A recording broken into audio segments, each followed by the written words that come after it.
Hi there. If you're here, you're probably looking for two things: a little history and a lot of sleep. So lie back, get comfortable, maybe dim the lights, maybe fluff your pillow like it owes you money. Tonight, let me take you back to a time when mornings smelled like goats and afternoons felt like an eternal sunburn. You know those fairy tales about princesses in tall towers and knights riding to their rescue? Let's just say Disney took some creative liberties.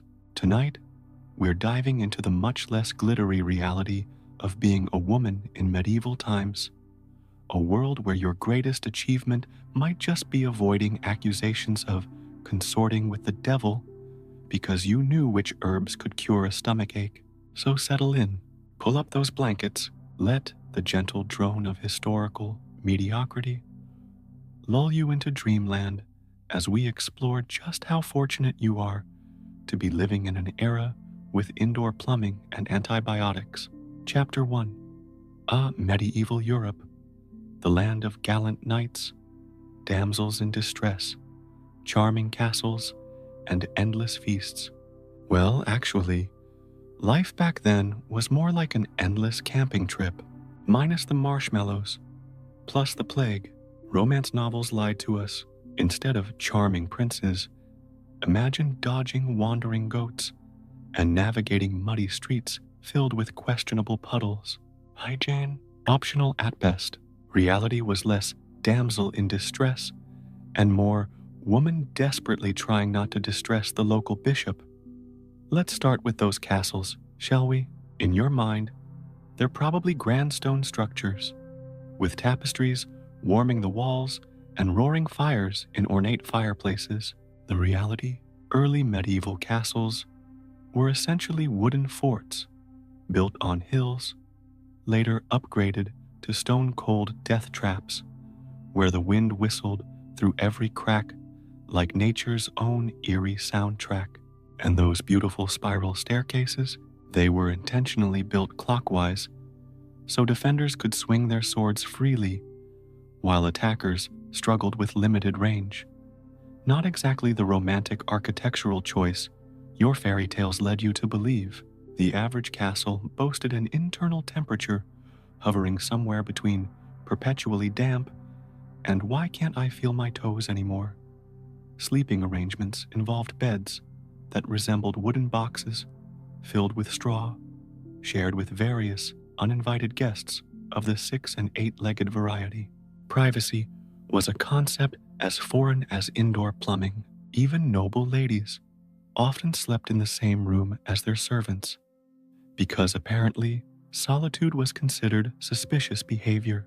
And those royal feasts depicted in movies, while the nobility did occasionally indulge in elaborate meals, they weren't exactly culinary masterpieces by modern standards.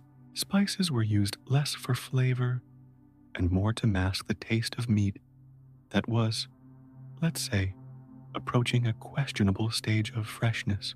Table manners involved sharing cups, throwing bones on the floor for dogs, and using your personal dagger to spear food from communal platters. Forks were considered suspiciously foreign and possibly heretical in some circles until surprisingly late in the medieval period, because apparently Satan was deeply invested in the evolution of dining utensils. Speaking of the devil, he factored into daily life with alarming frequency. That headache? Demons. Crop failure? Definitely witchcraft. Your cow stopped giving milk? Your neighbor's evil eye, obviously. The medieval mind found supernatural explanations far more compelling than boring natural causes. This tendency would become particularly problematic for women who displayed any knowledge beyond their expected domestic sphere, a point we'll return to when discussing how not to get burned as a witch. As for those knights in shining armor, most were essentially medieval enforcers who spent more time collecting taxes and terrifying peasants than rescuing maidens. The concept of chivalry did eventually develop, but it was primarily a code of conduct between knights themselves, not some grand promise to treat women with particular respect. And that shining armor, beyond being impossibly heavy and seriously impractical in the summer heat, it was also incredibly expensive. Most knights made do with partial armor sets, cobbled together over years, less shining hero, and more mobile scrap metal collection. The medieval romance that captivates modern imagination bears about as much resemblance to reality as a unicorn does to your neighbor's goat. Speaking of which, that goat probably had more rights than you did as a medieval woman. At least no one questioned a goat's right to property ownership. Chapter 2.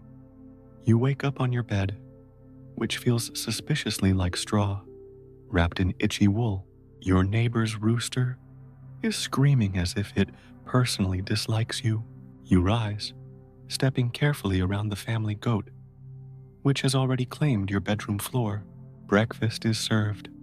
Cold bread, some questionable stew, and ale, because safe drinking water is a luxury. Brushing teeth? Nope. You rinse your mouth with chilly water, briefly ponder the origins of the brownish liquid in the bowl, and wisely decide not to ask questions. Putting on clothes feels more like preparing for battle.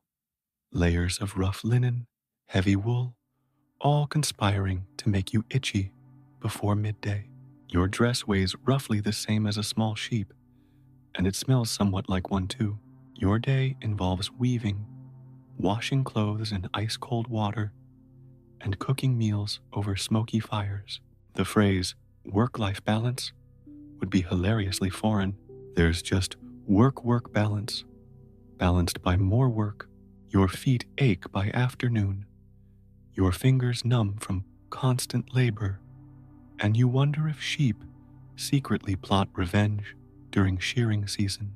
Let's explore that average day in more detail, shall we? Your morning begins with the absolute absence of an alarm clock, unless you count the cathedral bells echoing across town, or that suspiciously enthusiastic rooster. Your bed, if you're fortunate enough to have one, instead of a pile of straw on the floor, consists of a wooden frame with ropes supporting a mattress filled with straw, wool, or if you're particularly prosperous, feathers. The phrase, sleep tight, actually comes from the need to regularly tighten these bed ropes as they stretched over time. Nothing says good morning quite like potential back problems from sagging bedding. The morning toilet routine would horrify modern hygienists. Teeth cleaning, if practiced at all, involved rubbing them with a cloth, maybe some salt if you were fancy, or even crushed herbs. The result? By age 40, most people were well on their way to significant tooth loss. Full body bathing was a rare luxury, often reserved for special occasions like weddings or major religious festivals. Most days, you'd simply splash water on your face and hands, perhaps scrubbing your neck if you were feeling particularly ambitious. The concept of morning breath existed, but was simply considered the default human condition. Dressing for the day would require assistance for more elaborate outfits, particularly for those of higher social standing. The basic female wardrobe consisted of a linen chemise, essentially a long undergarment, covered by a kirtle, a simple dress, possibly topped with a surcoat, an overdress. Sleeves might be separate pieces, tied or pinned to your gown, medieval mix and match fashion at its finest. If you were married, modesty demanded your hair be covered with a veil, wimple, or headcloth, arranged according to local custom and your social status. The combined effect was less medieval glamour and more mobile fabric fortress. As for breakfast, if you even had it, as many people practiced a 2-meal day, it was typically a simple affair of bread and ale. Yes, ale. Water sources were frequently contaminated, making lightly fermented drinks the safer option even for children. Your bread would be dark, dense, and often days old. White bread was a luxury reserved for the wealthy, who ironically were missing out on the nutritional benefits of whole grains. If you lived in a rural area, you might supplement this with some cheese or perhaps eggs collected that morning, assuming the local fox hadn't raided your henhouse. Morning work would vary seasonally and according to your station in life. Most women, regardless of class, were responsible for some form of household management. For peasant women, this meant tending to animals, making cheese and butter, brewing ale, preserving foods, spinning wool, and making clothes, all before lunch. Urban women might assist in their husband's trade or run their own small businesses, such as brewing, baking, or textile work. Only the highest-ranking noblewomen were exempt from manual labor, focusing instead on supervising servants and managing household accounts, essentially being medieval project managers. Without the benefit of spreadsheets, midday might bring the main meal of the day, though it would bear little resemblance to our modern lunch. A pottage, essentially a thick stew, might simmer all day in the cooking pot, occasionally enriched with whatever vegetables, grains, or meat scraps were available. Meat was a luxury for most people, appearing regularly only on the tables of the wealthy. Fish was more common, particularly on the numerous fast days mandated by the church when meat was forbidden. Your dining table, if you had one, was likely a simple board placed on trestles, the origin of the term board for meals. More commonly, you might eat from a trencher, a stale piece of bread used as a plate that could later be eaten, given to the poor, or fed to animals. Medieval recycling at its finest. Afternoon work continued the household duties. Gardening, more textile work.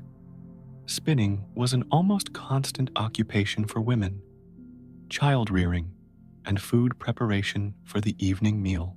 Water needed to be hauled from wells or streams, wood gathered for fires, and 1,000 other small tasks performed before sunset.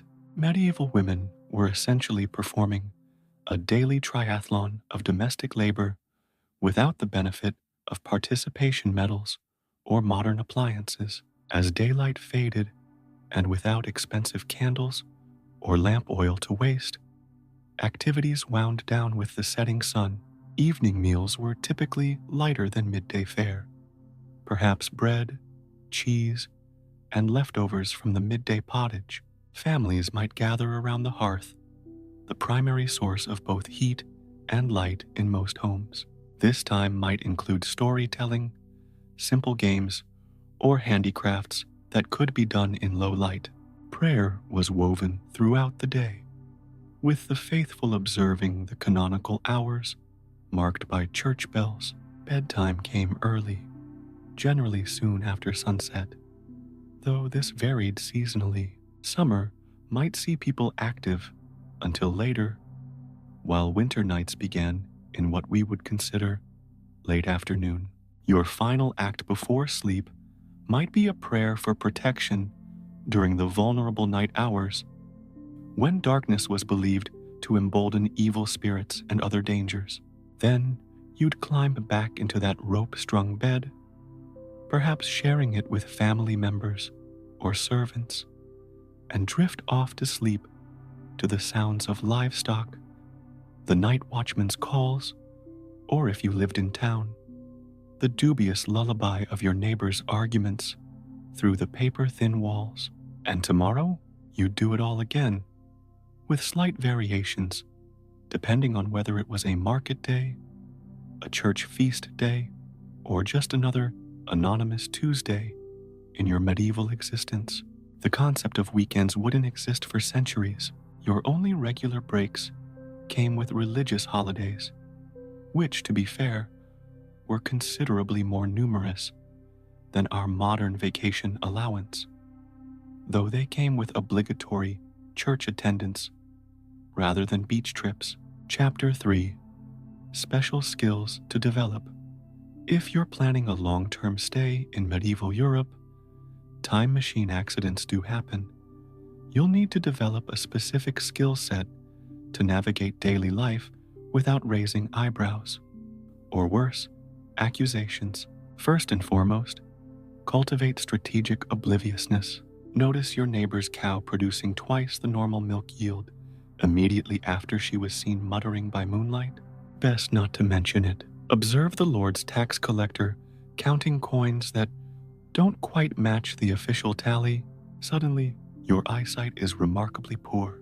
Developing the ability to see everything while appearing to notice nothing was a survival skill more valuable than any handicraft. Speaking of crafts, proficiency in textile work wasn't just a hobby, it was an economic necessity.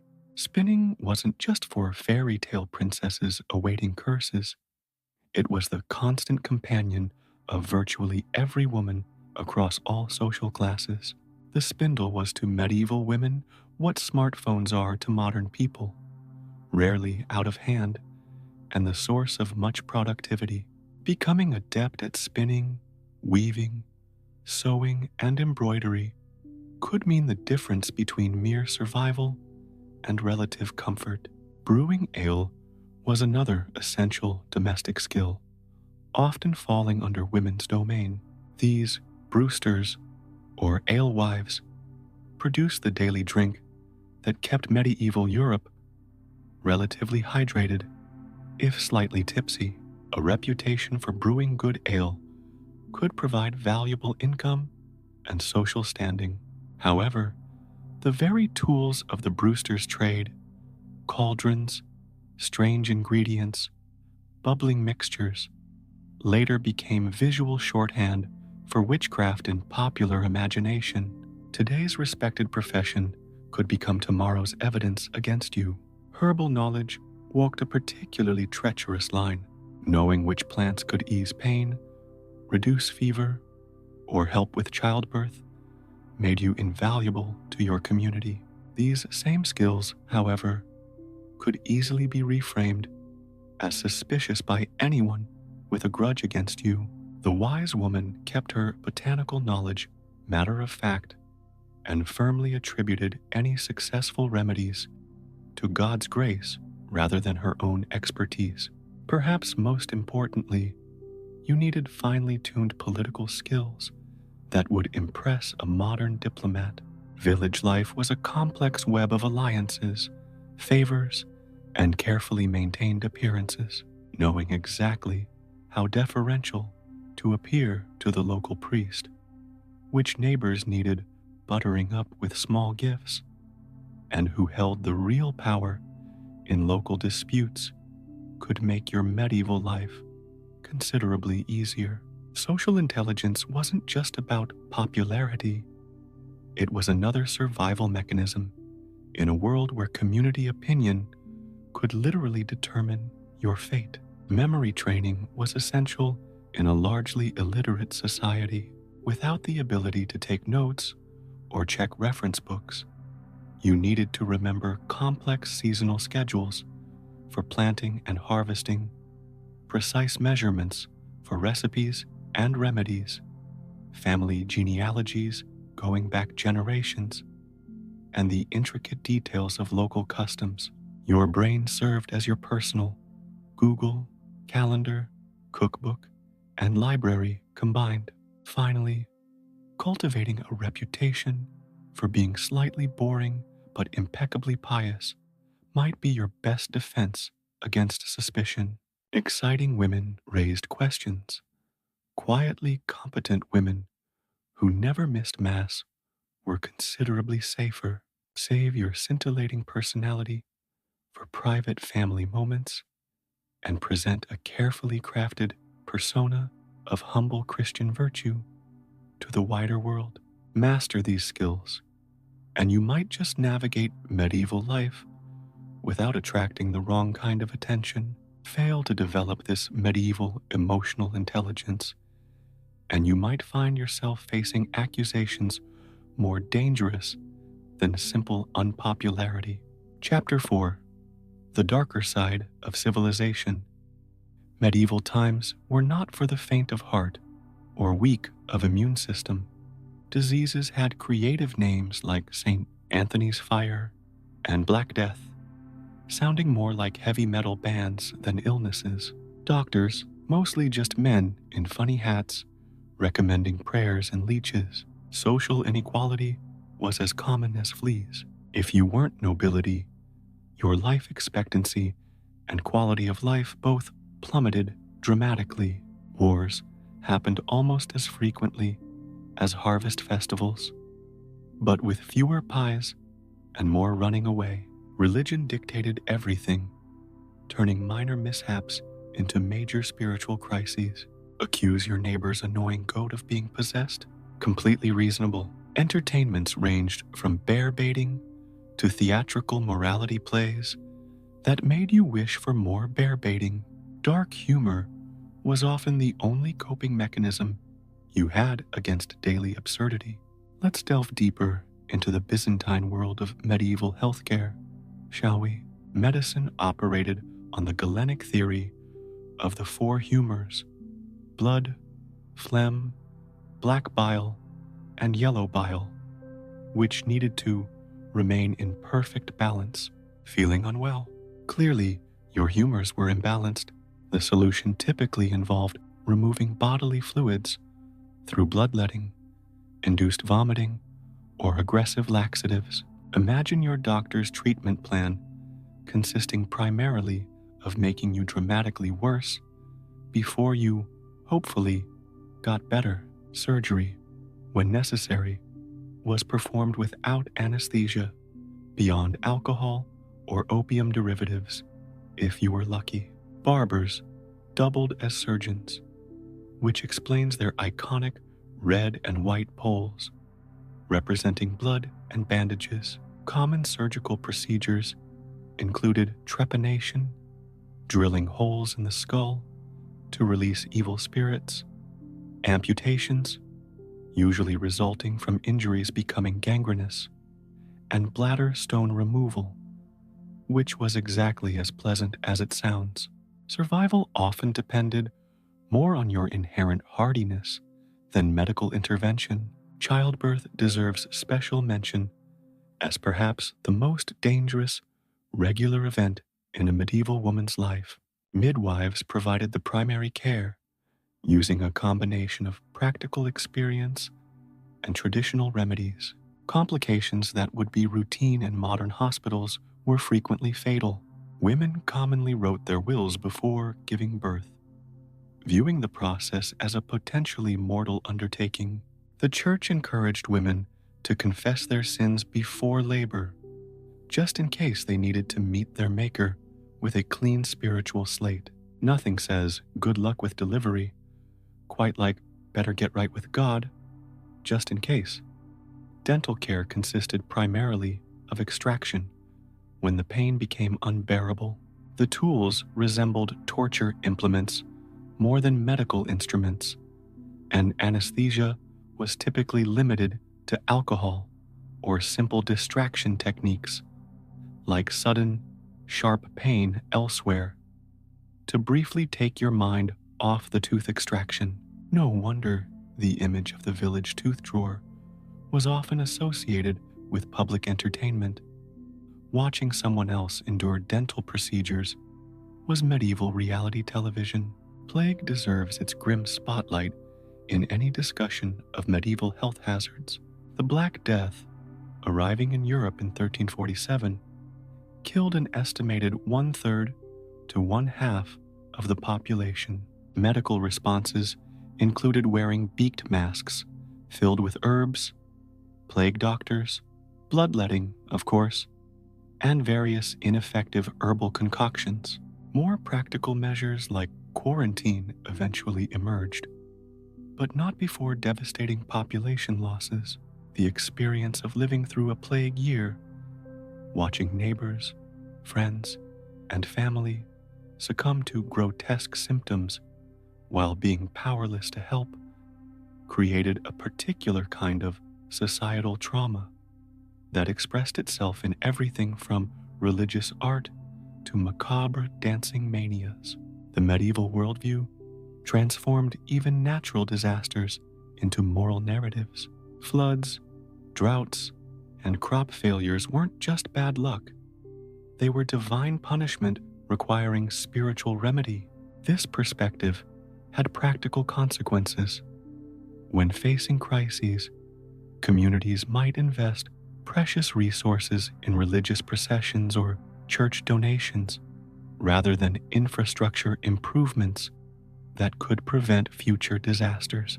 The medieval mind found meaning in suffering that modern sensibilities might view as randomly cruel. Justice systems operated on principles utterly foreign to modern concepts of fair trial. Ordeals were used to determine guilt or innocence, including trial by hot iron. The accused carried a heated iron bar.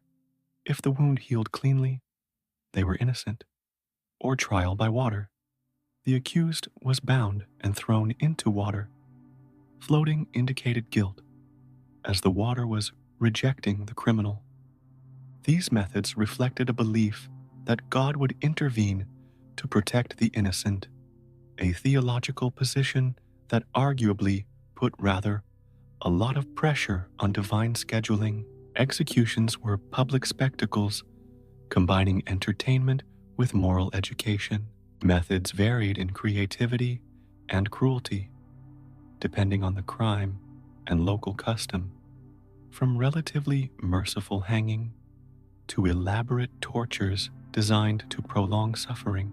Women were more likely to be burned rather than hanged for certain crimes, particularly those with religious implications like heresy or witchcraft. Public execution days had a carnival atmosphere, with vendors selling snacks and souvenirs to the gathered crowds. Nothing says family outing quite like watching the local pickpocket meet his maker while enjoying a meat pie of questionable origin. Violence was woven into the fabric of daily life in ways modern people would find unthinkable. Physical discipline was the norm in households, apprenticeships, and schools. Domestic violence had few legal restrictions. Blood sports involving animals were popular entertainment. Street violence was common enough that many towns had curfews, after which being out required carrying a light and having a legitimate reason for travel. The psychological impact of living in this environment, where death was visible, violence normalized, and suffering interpreted through religious rather than medical frameworks, created a worldview both fatalistic and intensely focused on the afterlife. Medieval people weren't inherently more cruel or less compassionate than modern humans. They simply inhabited a reality where pain and death were so omnipresent that they required integration into daily life rather than isolation in hospitals and funeral homes. Perhaps the most profound difference between medieval and modern mindsets was the utter absence of expectation that life should be comfortable, fair, or long. The acceptance of suffering as normal, even spiritually beneficial, allowed people to endure conditions we would find intolerable. Whether this represents admirable resilience or tragic resignation remains a matter of historical interpretation. Your medieval fashion options were severely limited by both resources and social expectations. Think capsule wardrobe. But the capsule is a wooden chest containing every piece of clothing you'll own in your lifetime, starting with undergarments. If you were fortunate enough to afford them, you'd wear a linen shift or chemise directly against your skin. This served as your medieval version of underwear, nightgown, and sweat-absorbing layer. Washing clothes was an arduous process involving lye soap, beating garments against rocks, and lengthy drying times. So this undergarment protected your outer clothes from direct contact with your body. Practical? Yes. Comfortable? About as comfortable as wearing a slightly scratchy pillowcase all day. For everyday wear, add a kirtle or gown over your chemise. This basic dress varied in quality, from rough wool for peasants to fine imported fabrics for nobility. The silhouette evolved throughout the medieval period, but generally featured long sleeves and a floor-length skirt. Early medieval dresses hung loose from the shoulders. By the later period, they were fitted more closely to the body, particularly for upper classes who could afford tailoring. Colors depended entirely on what natural dyes were available and what you could afford. Peasants typically wore hodden gray, undyed wool, or muted colors like browns and dull greens derived from local plants. Bright colors like vibrant reds, blues, and purples required expensive imported dyestuffs and therefore signaled wealth. The richest hue, true purple, was so expensive that it became associated exclusively with royalty. Married women covered their hair as a sign of modesty and marital status. Head coverings ranged from simple linen veils for working women to elaborate constructions involving wires, starched fabric, and jewels for noble women. The most extreme headdresses of the late medieval period, like the hennin, a tall, cone-shaped hat with trailing veil, could rise up to 3 feet above the wearer's head, making doorways and windy days particular challenges. What about those iconic pointed medieval shoes called poulains or krakows? These exaggerated pointed shoes were primarily men's fashion, with the length of the toe corresponding to social status. Practical for muddy streets? Absolutely not. A visible demonstration that you weren't required to do manual labor? Absolutely. Accessories were both decorative and functional. Everyone carried a personal knife for eating and general use. Pouches hung from belts held money and small personal items in the absence of pockets. Keys demonstrated that you had something worth locking up, making them status symbols as much as practical tools. Every piece of clothing represented a significant investment of resources and labor.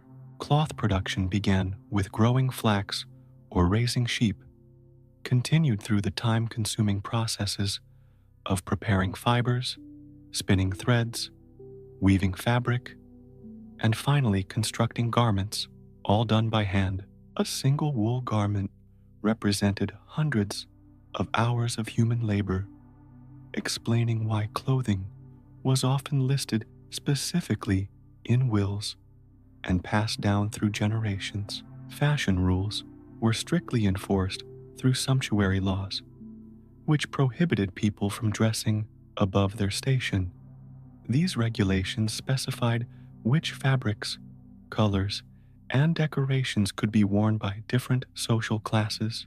The motivations were both economic and social, preventing excessive spending on imported luxuries while maintaining visible distinctions between classes. Wearing clothes above your rank wasn't just a fashion faux pas. It could result in fines or public humiliation. The concept of fashion trends did exist, albeit moving at a glacial pace compared to today's fast fashion. Styles might change noticeably over decades rather than seasons, with innovations like buttons, a medieval invention that revolutionized clothing, or new sleeve designs slowly spreading from fashion centers like Paris or Burgundy through the elite classes and eventually trickling down in simplified forms to the lower classes. Laundry day was so labor-intensive that it occurred rarely, perhaps a few times a year for large items. Linens were changed and washed more frequently, but outer garments were spot cleaned and aired rather than fully washed whenever possible. The process involved soaking, treating with lye, made from wood ash and animal fat, beating, rinsing, and lengthy drying times. An entire household's laundry could consume several days of intense labor. Your medieval fashionista would judge outfits not by their novelty, but by the quality of materials, excellence of craftsmanship, and appropriateness to the wearer's social station. The highest compliment might be that someone dressed according to their degree, neither shamefully shabby nor inappropriately ostentatious. The concept of retail therapy or buying new clothes for emotional satisfaction would have seemed utterly foreign. Clothing was a serious investment and practical necessity, not an impulse purchase. So next time you stand before your bursting closet, claiming you have nothing to wear, spare a thought for your medieval counterpart, who might own exactly 3 outfits: every day, slightly better for Sundays, and best for once in a lifetime special occasions. Their fashion problems centered less on choice paralysis and more on making sure valuable garments lasted through years of wear, seasonal changes, and inevitable body fluctuations. Let's address the burning question: how exactly does one avoid being accused of witchcraft in medieval Europe? It's trickier than you might think, especially since actual witchcraft isn't the issue.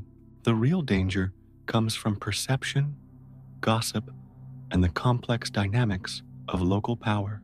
First and foremost, conform aggressively. Medieval society valued community cohesion over individual expression. Standing out for any reason, unusual talents, independent thinking, or even having too good a harvest when everyone else struggled, could arouse suspicion. The nail that sticks up gets hammered down, or in this case, possibly burned at the stake. Be cautious with knowledge, especially if you're a woman. While basic herbal remedies were expected housewifely skills, too much expertise in healing raised questions about the source of your knowledge. If you've discovered a genuinely effective treatment, consider attributing its success to a saint's intervention rather than your own experimentation. Similarly, midwifery was an acceptable female occupation, but achieving unusually good outcomes might attract the wrong kind of attention. Success could be more dangerous than failure. In a world where unusual results suggested supernatural interference, age and marital status factored significantly into witch accusations. Young, attractive women might face accusations stemming from sexual jealousy or rejected advances, while older widows were vulnerable due to their often marginalized social position and economic independence. The safest demographic position was probably a middle-aged, married woman with children, firmly embedded in family structures and conventional roles. Your living arrangements mattered enormously. Living alone was inherently suspicious, particularly for women. The ideal situation was residing in a multi-generational household, or, if widowed, moving in with adult children. Physical isolation, like living at the edge of the village, also increased risk. Property disputes frequently preceded witch accusations, suggesting that vulnerable women with desirable assets became targets through a lethal combination of greed and superstition.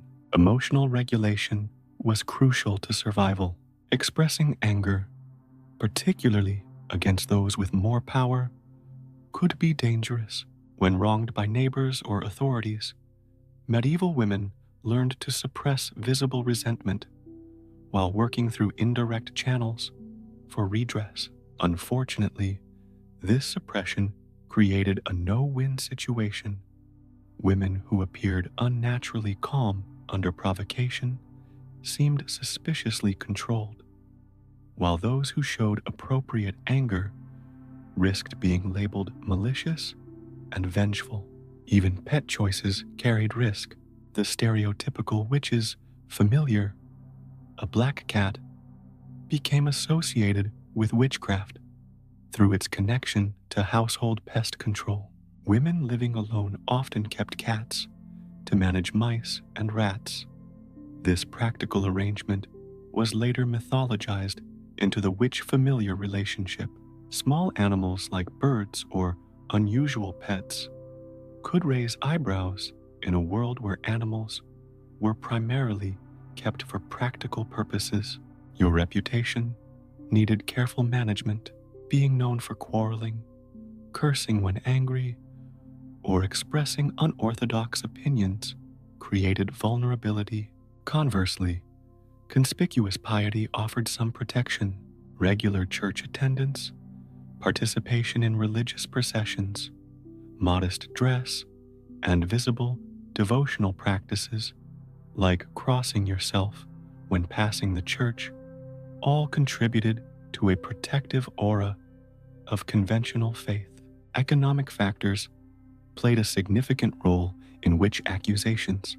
The typical European witch hunt occurred not in the darkest medieval period, but in the early modern era, roughly 1450, 1750, during times of economic instability, dramatic climate shifts resulting in crop failures, and religious upheaval.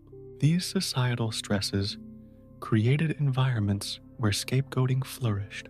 On a personal level, suddenly improved or deteriorated fortunes could both attract suspicion. Unusual prosperity suggested diabolical assistance, while sudden misfortune implied divine punishment for secret sins. The most dangerous situation combined several risk factors: being a widow or single woman, possessing unusual knowledge or skills, owning property desired by others, having previously been accused of minor magical practices like fortune-telling, and living during periods of community crisis when several neighbors experienced misfortunes, failed crops, sick livestock, unexpected deaths. The community often sought explanations through supernatural frameworks, putting vulnerable individuals at risk of accusation. Your best protection was a network of powerful allies, family connections, a respected husband, or patronage from local elites. These social shields could deflect accusation or, if charges were brought, influence the judicial process. This explains why witch trials disproportionately targeted socially isolated women. Those with strong networks rarely faced formal charges, regardless of their actual practices or beliefs. The bitter irony? Most people accused and executed for witchcraft were not practitioners of any form of magic. They were ordinary women whose vulnerability, community tensions, or simple bad luck placed them in the path of suspicion during troubled times.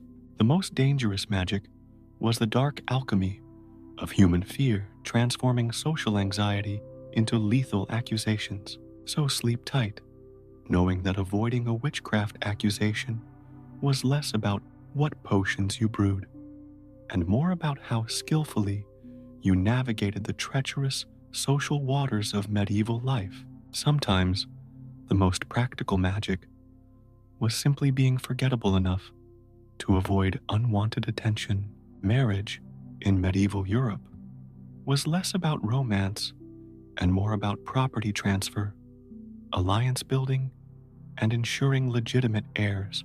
Think of it as a merger and acquisition process with occasional reproductive benefits. For peasant women, marriage typically occurred in the late teens or early 20s, after they had accumulated some skills and perhaps a modest dowry.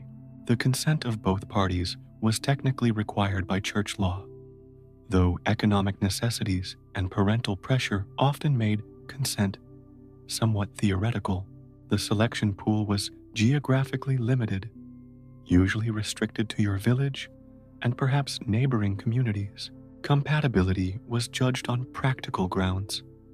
Could he provide a living? Could she manage a household? Did either have obvious physical defects or known bad temperaments? The romance novel concept of marriage for love would have seemed like an impractical luxury to most medieval peasants. For noble women, marriage was explicitly political and economic.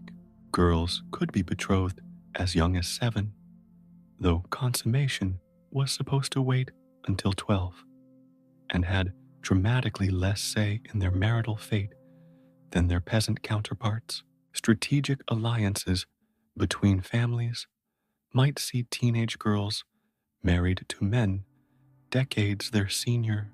The primary qualification for a noble bride was her family's status, lands, and political connections, followed by her potential fertility.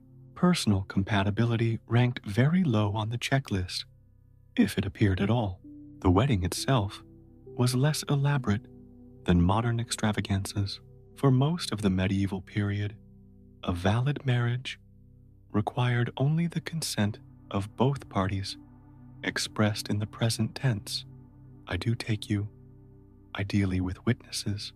By the late medieval period, the church had established more control over the process, requiring bans, public announcements, and a church ceremony.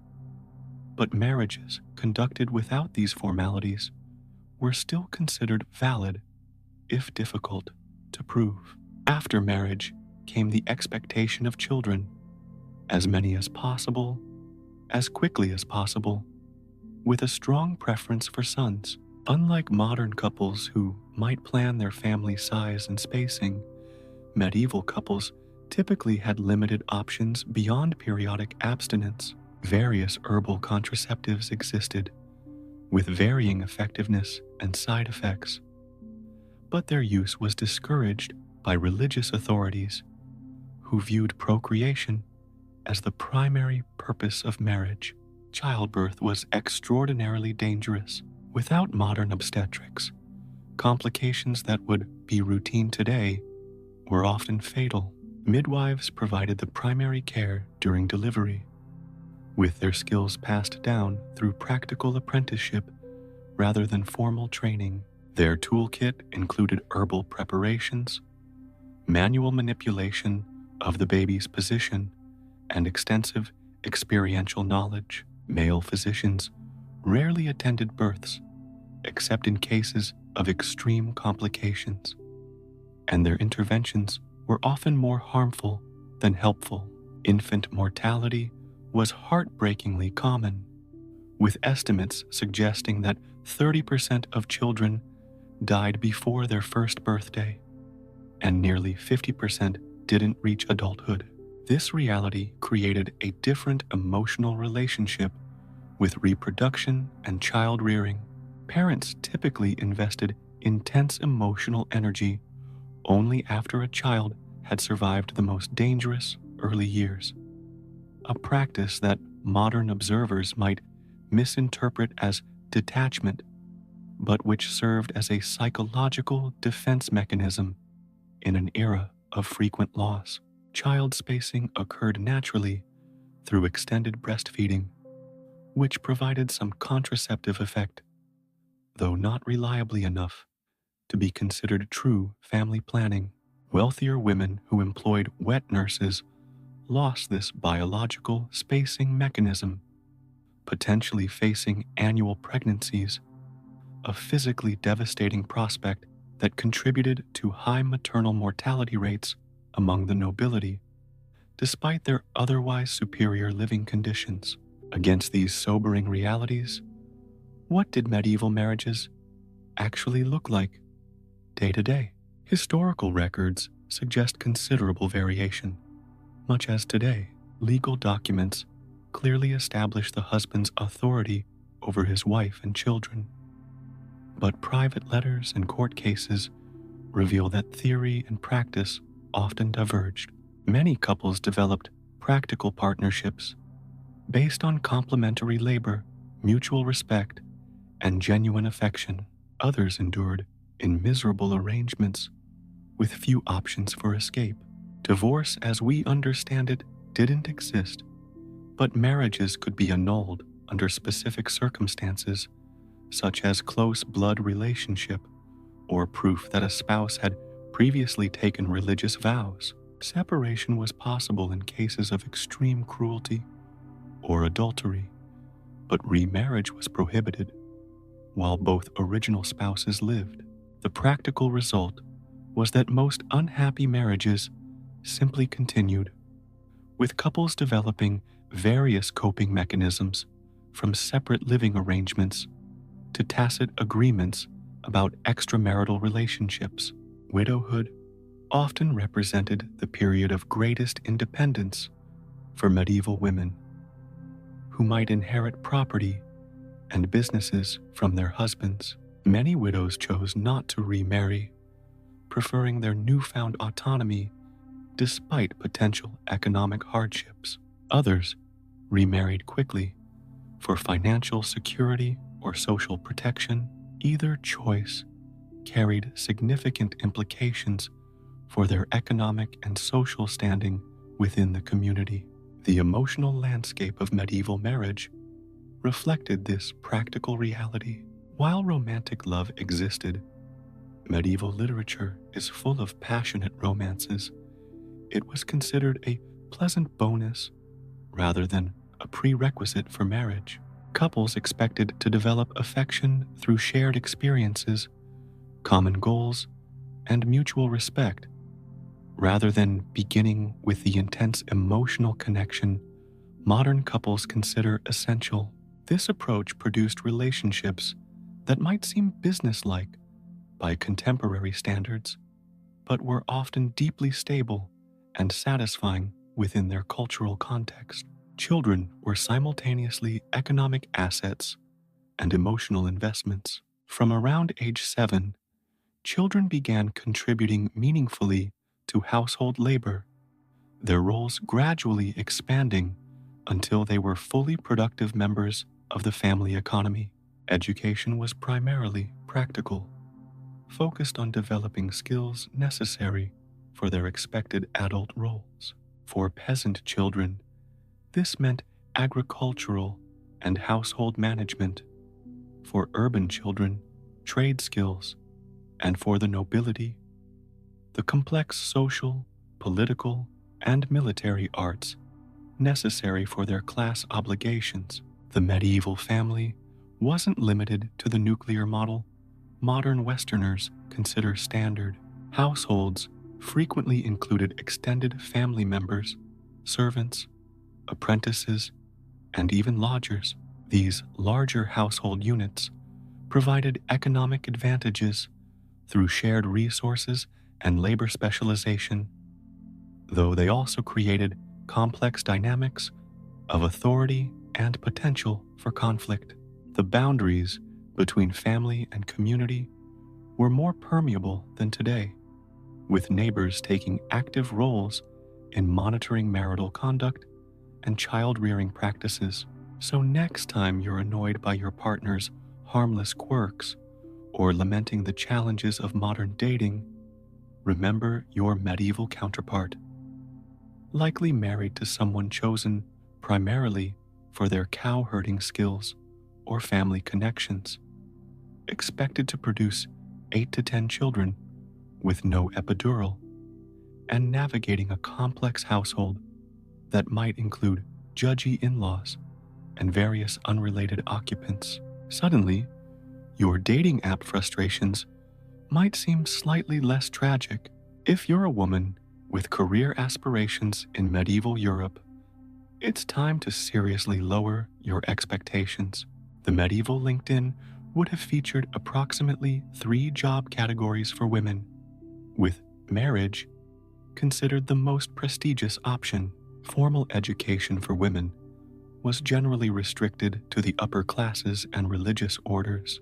Most girls learned practical skills from their mothers and other female relatives through direct apprenticeship, cooking, cleaning, animal husbandry, textile production, basic medical care, and the particular skills associated with their father's trade or regional specialties.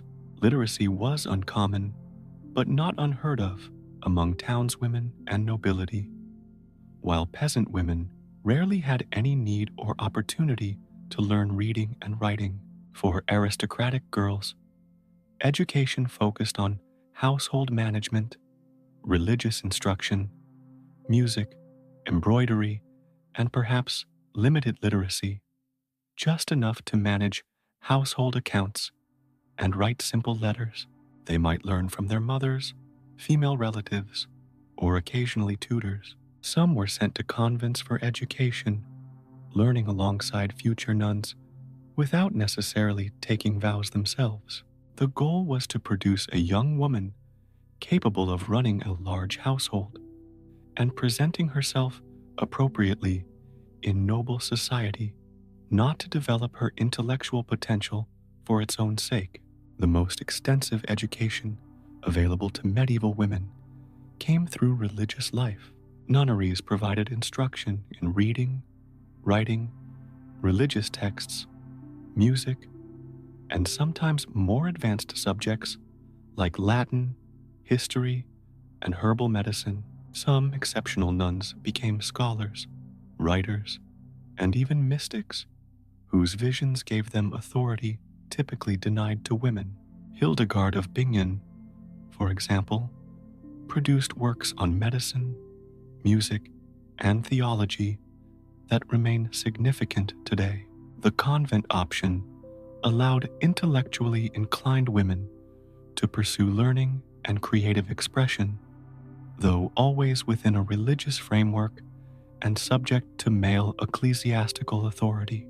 Career options, as promised, were severely limited. The most common occupations for women included domestic service, perhaps the most common paid employment for young women working as servants in wealthier households. This could range from grueling physical labor to more specialized roles like lady's maid or housekeeper, depending on the household's status and the woman's skills. Many young women spent time in service before marriage, earning money for their dowries while learning household management. Textile production. Women dominated spinning, weaving, embroidery, and garment making. Spinster originally simply meant woman who spins, before evolving into a term for unmarried women, reflecting how unmarried women often supported themselves through textile work. Some towns had female-dominated guilds for silk weaving or embroidery, though most high-status textile guilds excluded women from full membership. Food production and sales. Women brewed ale before commercial beer production became male-dominated, baked bread, made cheese, and sold produce from household gardens and markets. These extensions of domestic skills allowed women to generate income while maintaining their primary household responsibilities. Innkeeping and tavern management often operated as family businesses where women played significant roles, particularly widows, who might inherit and run establishments independently. Retail trade, market selling, small shops, and huckstering, mobile selling, provided income opportunities, especially in towns. Women often sold goods produced in the household or items specifically associated with female consumers, like pins, ribbons, and household items. Midwifery, a respected female profession passed down through practical apprenticeship. Midwives delivered babies, provided reproductive health care, and often served as general health care providers for women and children. Their knowledge combined practical observation, herbal medicine, and traditional techniques. While respected for their essential skills, midwives faced increasing scrutiny and eventually marginalization as male physicians gradually claimed authority over reproductive medicine in the early modern period. Healing and nursing. Women served as informal healthcare providers within families and communities, treating common ailments with herbal remedies, poultices, and practical care. This knowledge was typically passed down orally through female lineages. While not a formal profession, these skills could bring modest compensation and community respect. Sex work, a reality in medieval towns and cities, sometimes organized into regulated districts. While officially condemned by religious authorities, prostitution was often tacitly accepted as a necessary social outlet, with some municipalities actually operating official brothels as public services. Women entered this work through economic necessity, having lost family protection through orphaning, widowhood, or sexual transgression that made them unmarriageable. For women with financial resources, certain business opportunities existed within the gaps of male-dominated economic structures. Widows often continued their husbands' trades, sometimes with remarkable success. Brewing began as female-dominated brewster work before commercialization transformed it into male-dominated guilds. Women participated in local lending and pawnbroking, activities that required capital but minimal physical labor. The legal capacity for women to engage in business varied significantly by region and marital status. Married women in England operated under the doctrine of coverture, which effectively merged their legal identity with their husbands, limiting their independent economic activity. However, practical workarounds existed, including the designation of femme sole status for women in certain trades. Unmarried women and widows had greater legal capacity to own property, make contracts, and operate businesses, explaining why widowhood often represented the period of greatest economic autonomy in a woman's life. Guild regulations increasingly restricted female participation over the medieval period, particularly as crafts became more commercialized and profitable. Women were typically limited to helper roles or widows' franchises rather than full membership. By the late medieval period, formal apprenticeship, the path to skilled trades, was largely closed to girls, channeling female labor into lower-paid, less secure occupations. The most prestigious female career, managing a large, prosperous household, either secular as a nobleman's wife or sacred as an abbess.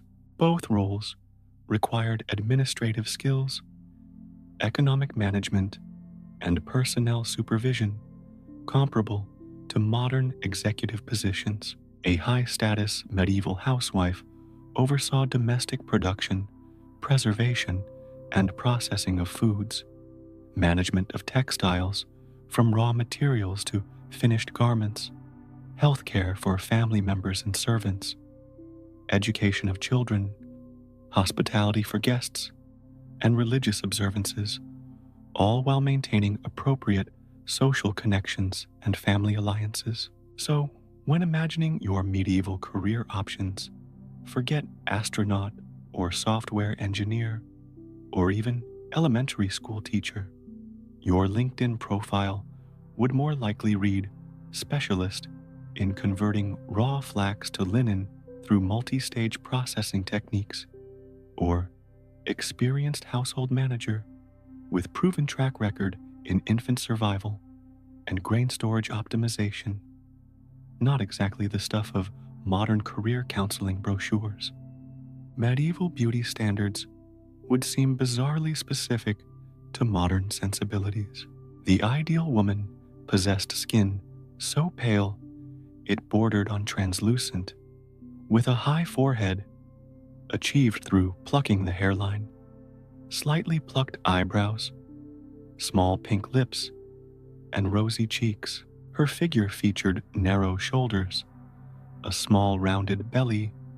Pregnancy was frequent enough that a slight curve was considered natural, and broad hips. Height was less important than proportion.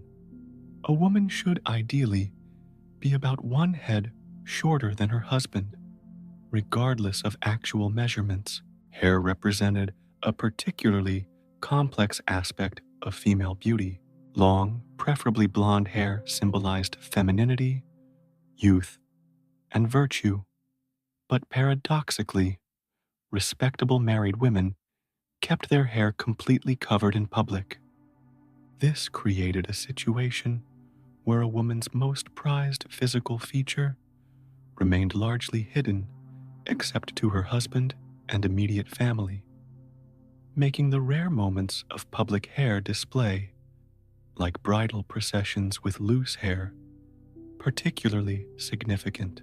The preference for blonde hair led to elaborate bleaching methods involving lye solutions, hours of sitting in the sun, and various herbal preparations.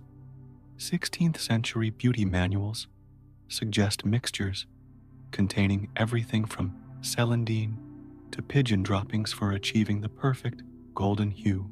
Cosmetics existed despite religious disapproval, which viewed artificial enhancement as deceptive and potentially sinful. Women used white lead, ceruse, to achieve the prized pale complexion, unwittingly poisoning themselves with every application. Cheeks and lips were reddened with vermilion, mercury sulfide, alkanet root, or mulberry juice. Eyebrows might be darkened with antimony or soot.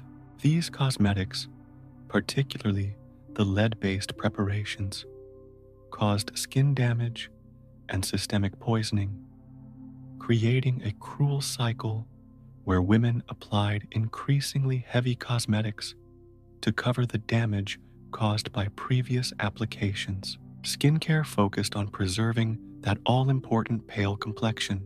Sunscreen didn't exist, so women used veils, wide-brimmed hats, and parasols to avoid sun exposure. Various face washes and masks circulated in beauty manuals, containing ingredients from rose water, reasonably effective, to bear's grease, less dermatologically sound. A popular medieval mask combined ground almonds, honey, and egg whites, ingredients still found in modern skincare, suggesting some empirical effectiveness. Dental care was rudimentary at best. People cleaned their teeth by rubbing them with cloths, sometimes using abrasive substances like salt or powdered herbs. Various mouth rinses attempted to address bad breath, though with limited success. The medieval diet, high in coarse bread that wore down tooth enamel, combined with minimal dental hygiene, meant that tooth decay and loss were common. By modern standards, even the most beautiful medieval lady would likely have discolored, somewhat damaged teeth, though this was so universal that it hardly detracted from perceived beauty. Bathing practices varied widely by region, time period, and social class. The Roman tradition of public baths continued in some areas well into the medieval period. Private bathing, contrary to popular belief, was not uncommon among the wealthy, who might have wooden tubs filled by servants with heated water. Full immersion baths were occasional events rather than daily practices, but regular washing of hands, face, and feet was standard practice across social classes. By the late medieval period, medical theories suggesting that water opened the pores to disease-causing miasmas reduced bathing frequency. particularly during plague outbreaks. Personal hygiene focused on changing linens rather than washing the body. Clean undergarments absorbed body oils and sweat, then were laundered more frequently than outer garments. Perfumes, herb-scented waters, and incense helped mask inevitable body odors.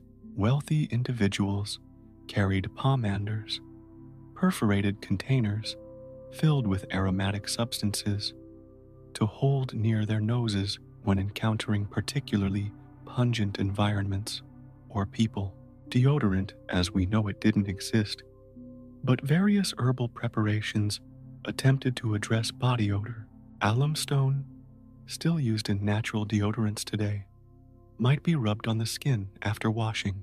Powders containing herbs like lavender, mint, or sage were applied to areas prone to sweating.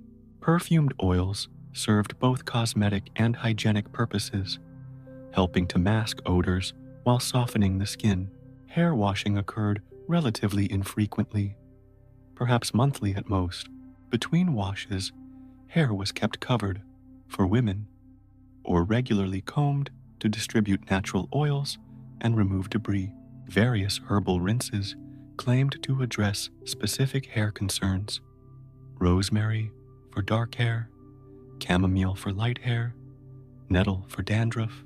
Combs were often shared among household members, contributing to the perennial problem of head lice, which affected all social classes. Regular delousing was simply part of normal grooming, typically performed as a social activity where family members checked each other's hair for nits and adult lice. The toilet situation? Exactly as primitive as you're imagining. Castles might have garderobes, essentially closet-sized rooms with a seat positioned over an opening that dropped waste directly down the castle wall into a pit or moat below. The smell was exactly as pleasant as you'd expect.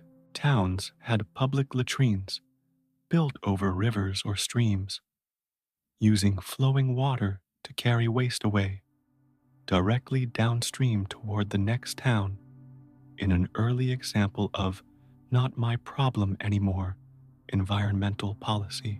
Most people simply used chamber pots emptied into street gutters, or for rural dwellers, convenient bushes. Toilet paper, leaves, moss, wool, or for the wealthy, actual cloth. Medieval romance novels conveniently omit these aromatic realities. By modern standards, medieval Europe was an intensely smelly place, though contemporary people would have been largely nose-blind to the ordinary odors of their environment. The modern expectation of odorless bodies and spaces would have seemed as bizarre to medieval people as their comfort with certain smells seems to us. The prevailing approach combined practical cleanliness, where possible, with acceptance of limitations and liberal use of covering scents when necessary. A pragmatic approach to bodily reality in a world without indoor plumbing or daily showers. So next time you complain about having nothing to wear while standing before a closet full of options, or bemoan spending 15 minutes on your morning hygiene routine, remember your medieval counterpart. She's busy darkening her hair with walnut shells, dabbing toxic lead paste on her face, managing persistent body odor with herb sachets, and doing it all while wearing the same 3 outfits she'll own for her entire adult life. Suddenly, your beauty struggles might seem slightly more manageable. Religion wasn't just one aspect of medieval life. It provided the framework through which people understood literally everything else.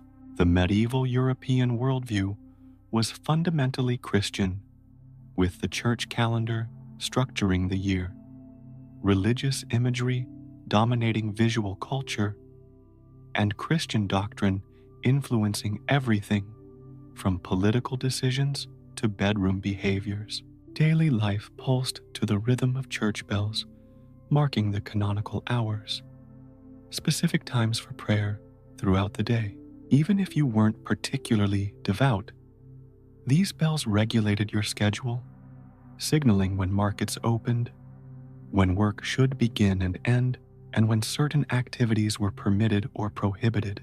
The church year alternated between feasts and fasts, with approximately one-third of days requiring some form of dietary restriction, typically abstaining from meat. Major religious festivals punctuated the agricultural year, combining spiritual observance with much-needed breaks from labor. For women, religious participation offered both restrictions and opportunities. Women were excluded from priesthood and formal theological education, but could achieve significant spiritual authority through mysticism, asceticism, or founding religious communities. Female mystics, like Julian of Norwich and Hildegard of Bingen, produced influential theological writings despite their official exclusion from church hierarchy. Religious life provided one of the few socially acceptable alternatives to marriage, though by the later medieval period, families increasingly hesitated to waste marriageable daughters in convents. The average medieval woman's religious practice centered on practical piety rather than theological nuance. She would attend Mass regularly, though often understanding little of the Latin liturgy, observe fasting requirements, participate in local religious festivals and processions, venerate saints through prayers and offerings, and incorporate religious elements into daily activities through simple prayers and blessings. Childbirth, particularly dangerous in medieval times, was surrounded by religious practices, from special prayers and relics placed in the birthing room to post-delivery purification ceremonies. Saints played crucial roles in medieval female spirituality.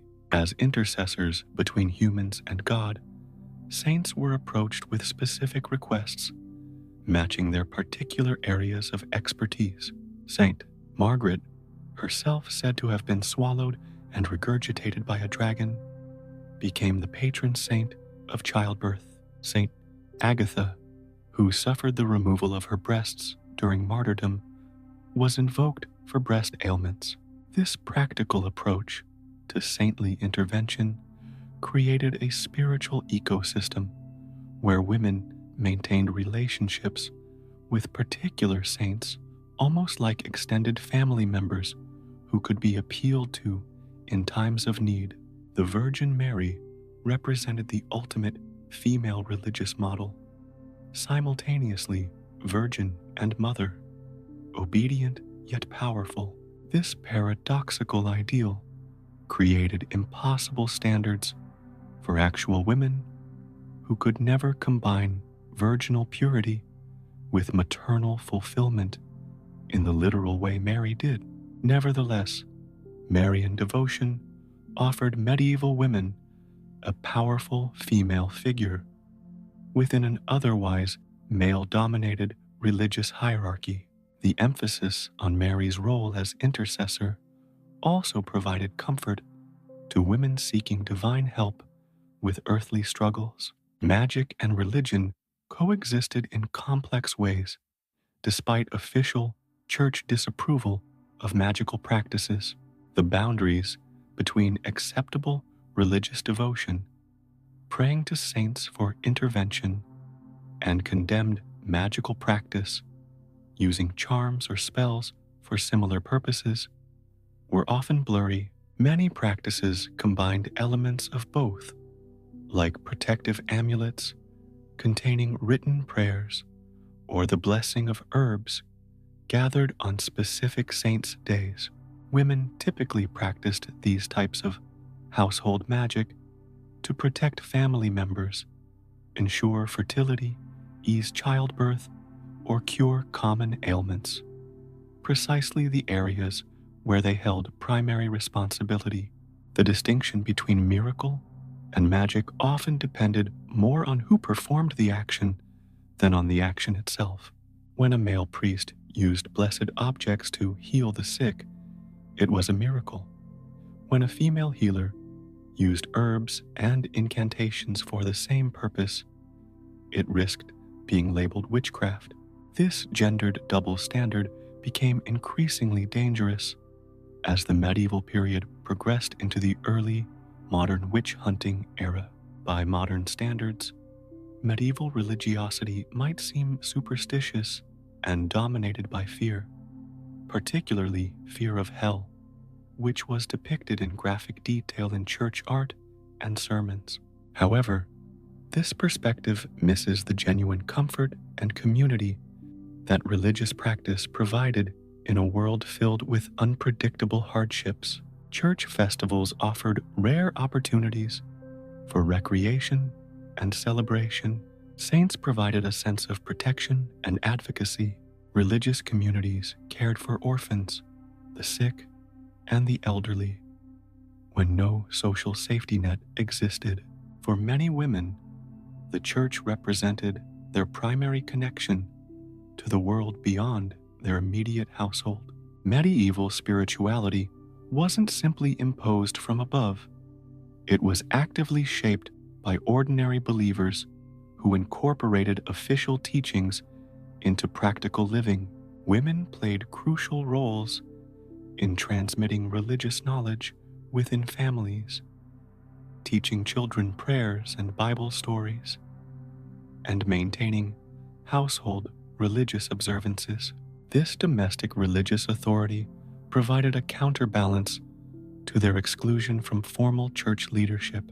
So, while you might think of religion primarily as something you do or don't do on specific days in specific buildings, your medieval counterpart experienced faith as the water in which she swam, a constant presence informing every aspect of daily life, from birth to death and everything in between.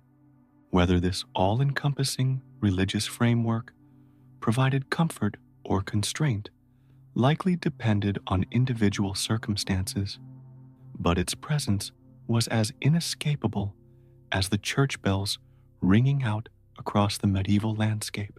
Contrary to popular belief, medieval people weren't perpetually engaged in grim subsistence labor, punctuated only by church services and the occasional witch trial. They actively created opportunities for leisure and entertainment, though these activities looked considerably different from our modern Netflix binges and spa days. The medieval calendar included approximately 115 days when work was prohibited or limited due to Sundays and religious festivals. While these days included religious obligations, they also provided opportunities for communal celebration and recreation. Major festivals combined religious observance with feasting, dancing, games, and performances, creating the medieval equivalent of a community block party with devotional elements. For peasant women, leisure activities typically remained close to home and often incorporated productive elements. Spinning gatherings allowed women to socialize while still producing essential thread. These spinning bees combined work, gossip, storytelling, and song, making necessary labor more pleasant through community. Similar gatherings formed around other repetitive tasks, like shelling peas or mending clothes, transforming work into semi-social occasions. Storytelling represented a primary entertainment form across all social classes. Professional storytellers traveled between communities, performing tales from a vast oral tradition. But ordinary people also shared stories, legends, and personal anecdotes during evening gatherings. Women preserved and transmitted family histories, local legends, and practical knowledge through this oral tradition. Without television or books, developing a good narrative style made you a valuable community asset. Medieval influencers built their brand through compelling storylines rather than Instagram aesthetics. Music and dance featured prominently in medieval leisure. Even small villages might have a few people who played instruments for community dances held on festival days. Women participated in circle dances, processional dances, and other communal movement traditions. Singing accompanied many work activities, helping to establish rhythm for tasks like churning butter or threshing grain, while making tedious work more enjoyable. Lullabies soothed children to sleep just as they do today, passing down melodies and lyrics through generations. Games provided entertainment for all ages. Children played with simple toys like hoops, balls, and wooden figures. Board games like chess, backgammon, and Nine Men's Morris appealed to adults, while dice games, though frequently condemned for their association with gambling, remained persistently popular despite ecclesiastical disapproval. Outdoor games included early versions of bowling, handball, and various regional sports, often played during specific festivals. Needlework occupied a unique position between labor and leisure for medieval women. While textile production was essential labor, embroidery allowed for creative expression within practical constraints. Women incorporated personal designs into household linens and clothing, sometimes using symbolic motifs for protection or good fortune. For wealthy women with leisure time, elaborate embroidery projects could take months or years to complete, providing ongoing creative engagement. Gardening, similarly, blended practicality with pleasure, while kitchen gardens primarily produced essential foods and medicines. Women often included flowers and fragrant herbs that served aesthetic and pleasure-giving purposes alongside their practical uses. Garden spaces might include benches for sitting outdoors during pleasant weather, creating small retreats for momentary escape from household demands. Social visiting formed an important leisure activity, particularly for women whose daily responsibilities kept them close to home. Calling on neighbors, attending childbirths and weddings, and participating in community events broke the monotony of daily routines while strengthening social bonds. These visits followed complex etiquette rules, determining appropriate times, durations, and topics of conversation. Public entertainments varied by location and social class. Towns hosted markets that combined commerce with entertainment, featuring traveling performers, animals displays, and opportunities for social interaction. Tournaments in more prosperous areas provided spectacle, combining athletic competition with pageantry, attracting audiences from surrounding communities. Religious plays dramatized Bible stories and saints' lives, offering educational entertainment sanctioned by the church. For the wealthy, hunting served both practical and recreational purposes. While men pursued larger game, aristocratic women participated in falconry and small game hunting with specially trained birds. These outings combined outdoor exercise with social interaction and the practical benefit of supplementing the dining table. The elaborate rituals surrounding hunting transformed a fundamentally practical activity, acquiring meat, into an opportunity for displaying skill, wealth, and social refinement. Reading became an increasingly accessible leisure activity during the later medieval period, particularly for urban and noble women. Books remained expensive handmade objects, but literacy rates gradually increased, especially among townspeople. Religious texts dominated available reading material, but romances, instruction manuals, and poetry collections gradually expanded the medieval literary landscape. Women not only consumed written material, but sometimes produced it.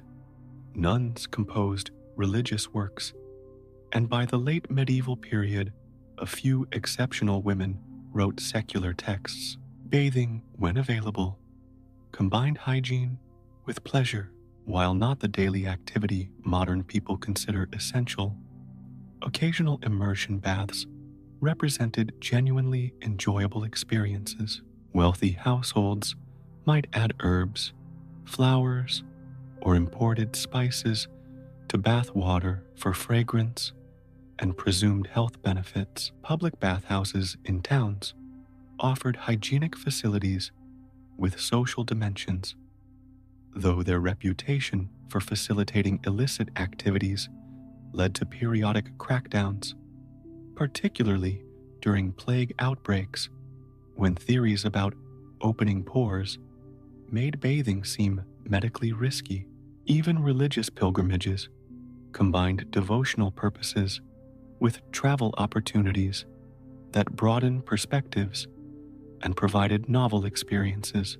While officially undertaken for spiritual benefits, these journeys allowed medieval people, including women, who often traveled in same-sex groups for safety, to see new places, meet different people, and briefly escape the constraints of their familiar communities.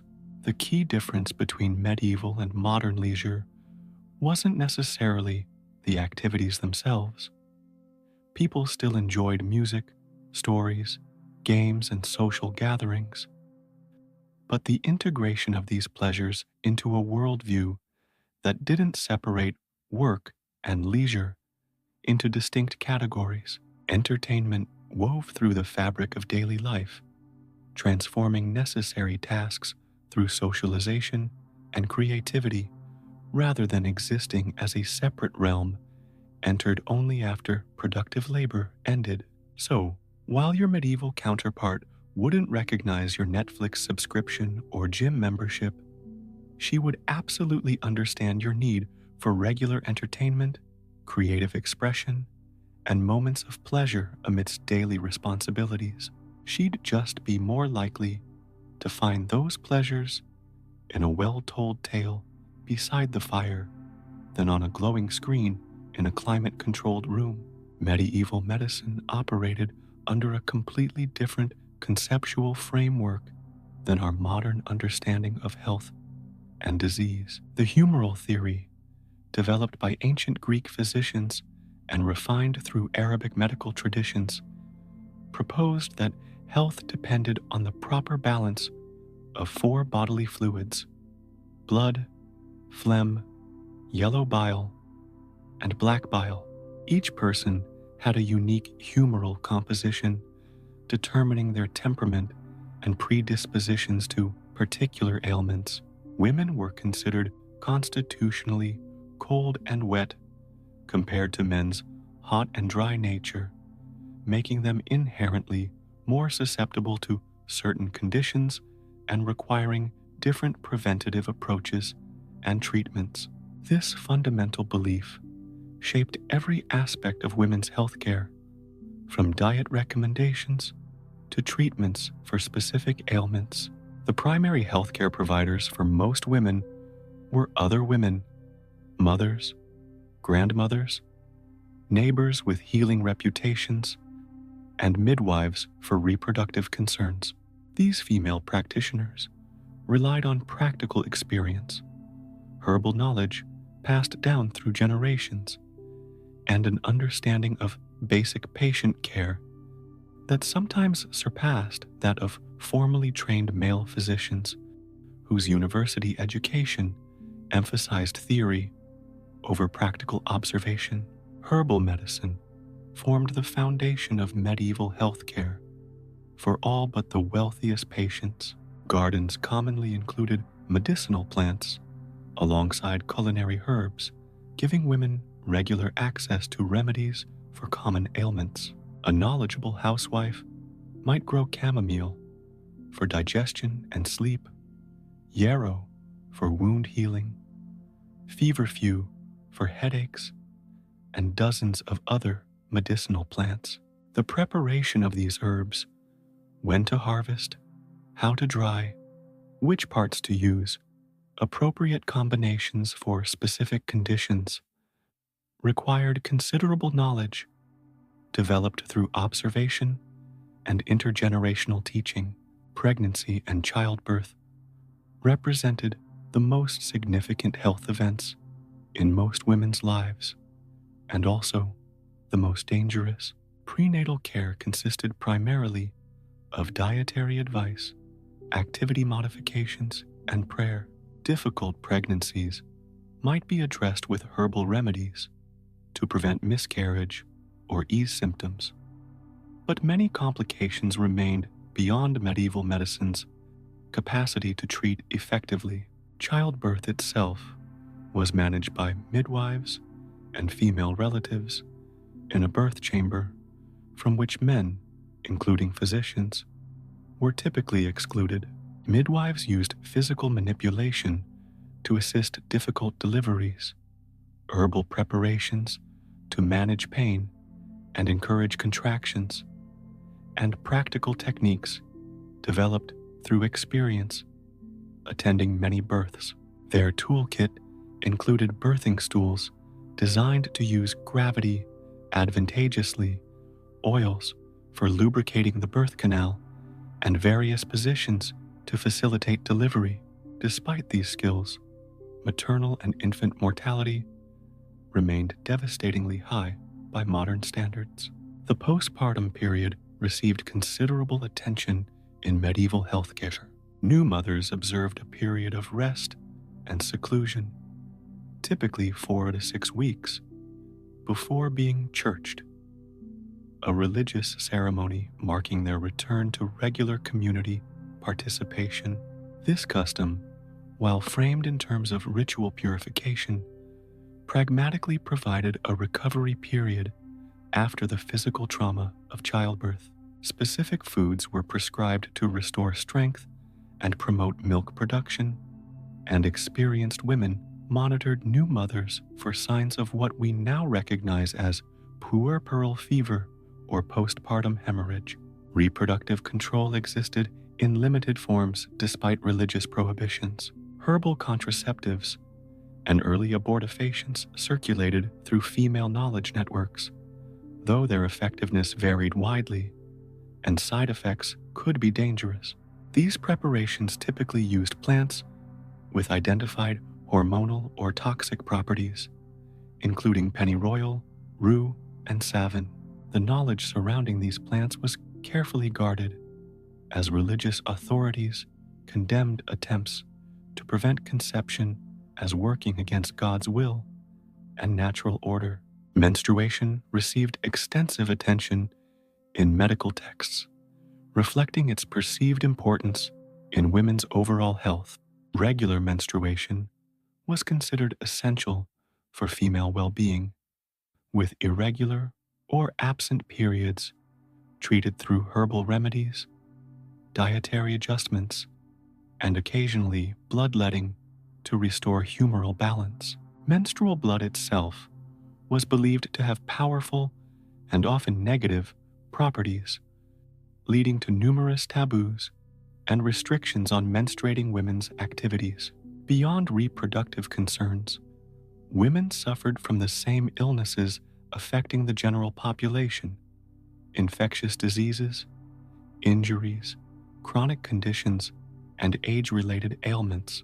Treatment typically began with home remedies, administered by female household members. If these proved insufficient, a local healer might be consulted, with formally trained physicians as a last resort for those who could afford their services. Monastery and convent infirmaries provided care for those without family support, combining practical nursing with spiritual comfort. Surgery remained a desperate last resort throughout the medieval period. Without effective anesthesia or antiseptics, Surgical interventions carried extreme risks of pain, infection, and death. Women rarely practiced surgery beyond emergency interventions during childbirth, leaving this field to male practitioners who combined barber services with surgical procedures of varying complexity. The iconic barber's pole, with its red and white stripes, originally signified the bloody bandages associated with their surgical work. Mental health conditions were understood primarily through religious and humoral frameworks rather than psychological ones. What we might now recognize as depression, anxiety, or postpartum psychosis would be attributed to humoral imbalances, spiritual afflictions, or in some cases, demonic influence. Treatments combined physical interventions aimed at restoring humoral balance, dietary changes, herbal remedies, bloodletting, with spiritual approaches like prayer, pilgrimage, or exorcism in severe cases. The relationship between physical and spiritual health was considered intimately connected, with sin viewed as a potential cause of illness and suffering as an opportunity for spiritual growth. This perspective helps explain medieval people's acceptance of painful treatments. Physical suffering could serve spiritually redemptive purposes, making it more bearable within their worldview than it might seem to modern patients. Perhaps the most striking difference between medieval and modern healthcare was the acceptance of pain and mortality as inevitable aspects of human existence. Without effective painkillers beyond alcohol, opium derivatives, and herbs with mild analgesic properties, pain management relied heavily on psychological and spiritual coping mechanisms. Similarly, the ever-present reality of death, particularly for women during childbearing years, created a relationship with mortality more intimate and accepting than our modern death-denying culture typically allows. The medieval approach to healthcare wasn't simply a more primitive version of our current system. It represented a fundamentally different understanding of the body, health, disease, and healing. While lacking modern technology and scientific understanding, medieval healers demonstrated remarkable observational skills, practical knowledge of herbal properties, and holistic approaches to patient care that sometimes addressed aspects of well-being overlooked by our more mechanistic medical model. So when you reach for that bottle of ibuprofen to ease your headache or schedule a routine checkup with your doctor, spare a thought for your medieval counterpart.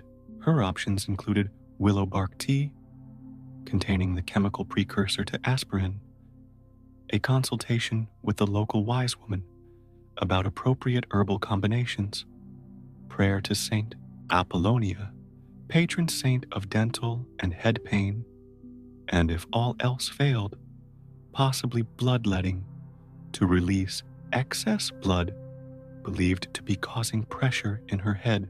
Suddenly, your minor inconvenience of waiting 30 minutes for your pain reliever to kick in seems considerably less burdensome. How to stay alive. A practical guide. Surviving medieval Europe required a combination of practical skills, social connections, and occasionally sheer luck. While modern visitors to medieval-themed attractions might romanticize the period's rustic charm, the practical reality involved navigating numerous daily hazards that modern infrastructure and medicine have largely eliminated. First and foremost, water safety represented a constant concern. Contaminated water sources caused widespread intestinal diseases that could prove fatal, particularly for children and the elderly. The solution? Avoid water entirely when possible. Beer and ale, with their low alcohol content and processing that killed many pathogens, served as safer alternatives for daily hydration. When water was necessary, sourcing it directly from springs rather than downstream sources reduced contamination risks. Boiling water before use, particularly for infants or invalid care, provided additional protection, though the germ theory explaining why this worked remained centuries in the future. Food safety presented similar challenges in an era without refrigeration. Preservation techniques, including smoking, salting, pickling, and drying, extended food usability, but required considerable knowledge to implement safely. Recognizing spoilage signs and understanding preservation timing could mean the difference between nourishment and food poisoning. The annual cycle of feast and famine, abundance after harvest, giving way to the hungry gap of late spring when stored foods ran low but new crops weren't yet ready, required careful household management to avoid the malnutrition that left people vulnerable to disease. Fire simultaneously represented an essential resource and a constant danger. Cooking, heating, and lighting all depended on open flames in structures built primarily of flammable materials. Practical fire safety involved keeping water sources ready, maintaining chimney cleanliness to prevent chimney fires, and developing community response systems for the inevitable outbreaks.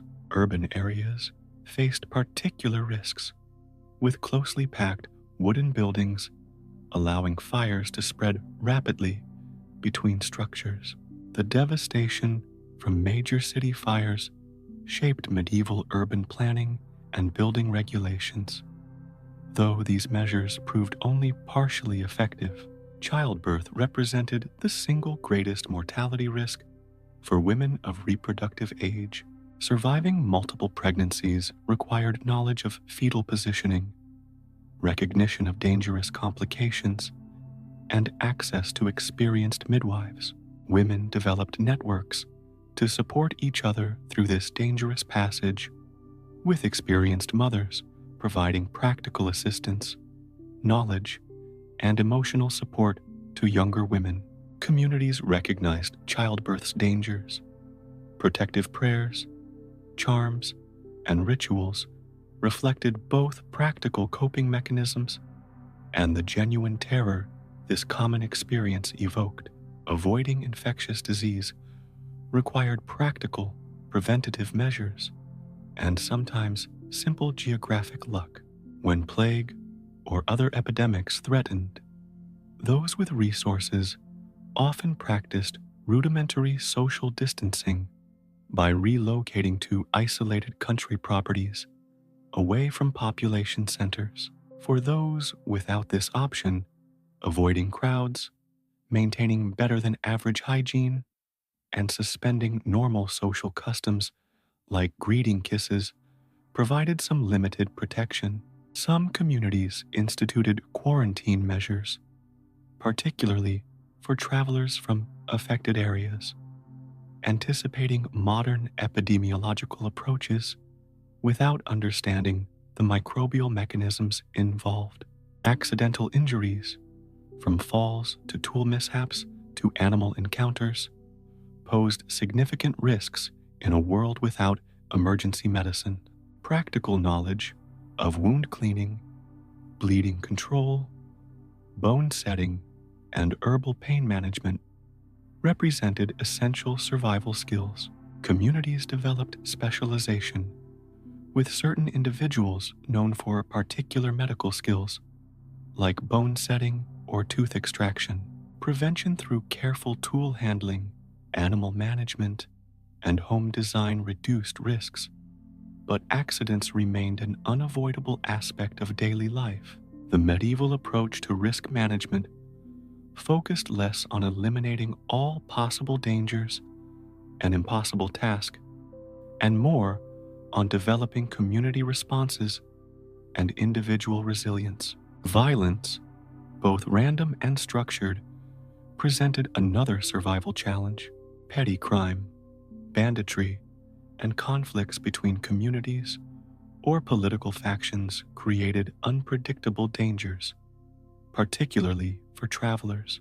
Women faced additional vulnerabilities as sexual violence carried both physical dangers and devastating social consequences. Practical strategies included traveling in groups, maintaining strong family and community connections for protection, and in urban areas, observing curfews and avoiding notorious districts. For those with resources, paying for armed escorts when traveling provided additional security. Climate and weather events that modern infrastructure would mitigate or manage, floods, droughts, severe winters, directly threatened survival in medieval communities. Practical adaptations included building on higher ground when possible, maintaining food reserves sufficient to survive crop failures, and developing community support systems to care for those most vulnerable to extreme conditions. The medieval calendar incorporated weather forecasting folklore that, while not scientifically grounded, represented generations of observational patterns useful for agricultural planning and disaster preparation. Perhaps most importantly, social connections represented the medieval version of health insurance, unemployment benefits, and retirement planning combined. Strong kinship networks, community integration, and church membership provided essential support during illness, injury, or hard times. Individuals without these connections, strangers, the very poor, those outcast from communities, faced dramatically higher mortality risks when confronting any of the dangers described above. Building and maintaining social capital through participation in community events, religious observances, and reciprocal favor exchanges represented an essential survival strategy. The most successful medieval survival approach combined practical skills, preventative measures, social integration, and religious practices believed to provide divine protection. While modern readers might dismiss the religious elements as superstition, these practices served important psychological functions, providing comfort and meaning within a worldview that accepted the limited control humans exercised over their fate. When prevention failed, as it inevitably sometimes did, having robust coping mechanisms and community support made survival, or in the worst cases, death, more manageable within the medieval conceptual framework. So while you're enjoying modern amenities like municipal water treatment, building codes, antibiotics, and emergency services, remember that your medieval counterpart navigated daily life with an impressive combination of practical knowledge, community interdependence, and psychological resilience. Her survival toolkit might have included prayers alongside practical skills, but both served essential functions in a world where staying alive required considerably more conscious effort than most modern people can imagine. Medieval cooking combined practical necessity with occasional bursts of creativity and luxury, varying dramatically between social classes and regions.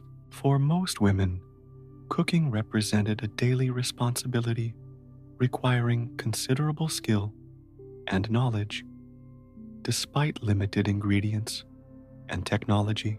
Unlike modern cooks following precise recipes, medieval women relied on experience, observation, and oral tradition to prepare foods that maxed out available ingredients while accommodating seasonal availability and preservation realities. The cooking setup itself would challenge the most adventurous modern chef. Instead of neatly controlled ovens with temperature settings, Medieval cooking centered around the hearth, an open fire with various arrangements for suspending pots or positioning foods for different cooking techniques. Managing this fire required constant attention, building it to appropriate heat levels, maintaining it throughout cooking, and safely controlling it to prevent household disasters. This wasn't just turning a knob, it was an ongoing relationship with a temperamental heat source that required feeding, adjustment, and respect. Basic kitchen equipment included a large cauldron for boiling, various pots and pans, often inherited and repaired over generations, spoons and ladles for stirring and serving, and perhaps a spit for roasting on special occasions. Knives served multiple household purposes rather than being specialized cooking implements. Wooden bowls, trenchers, stale bread serving as edible plates, and simple cups composed the typical table setting.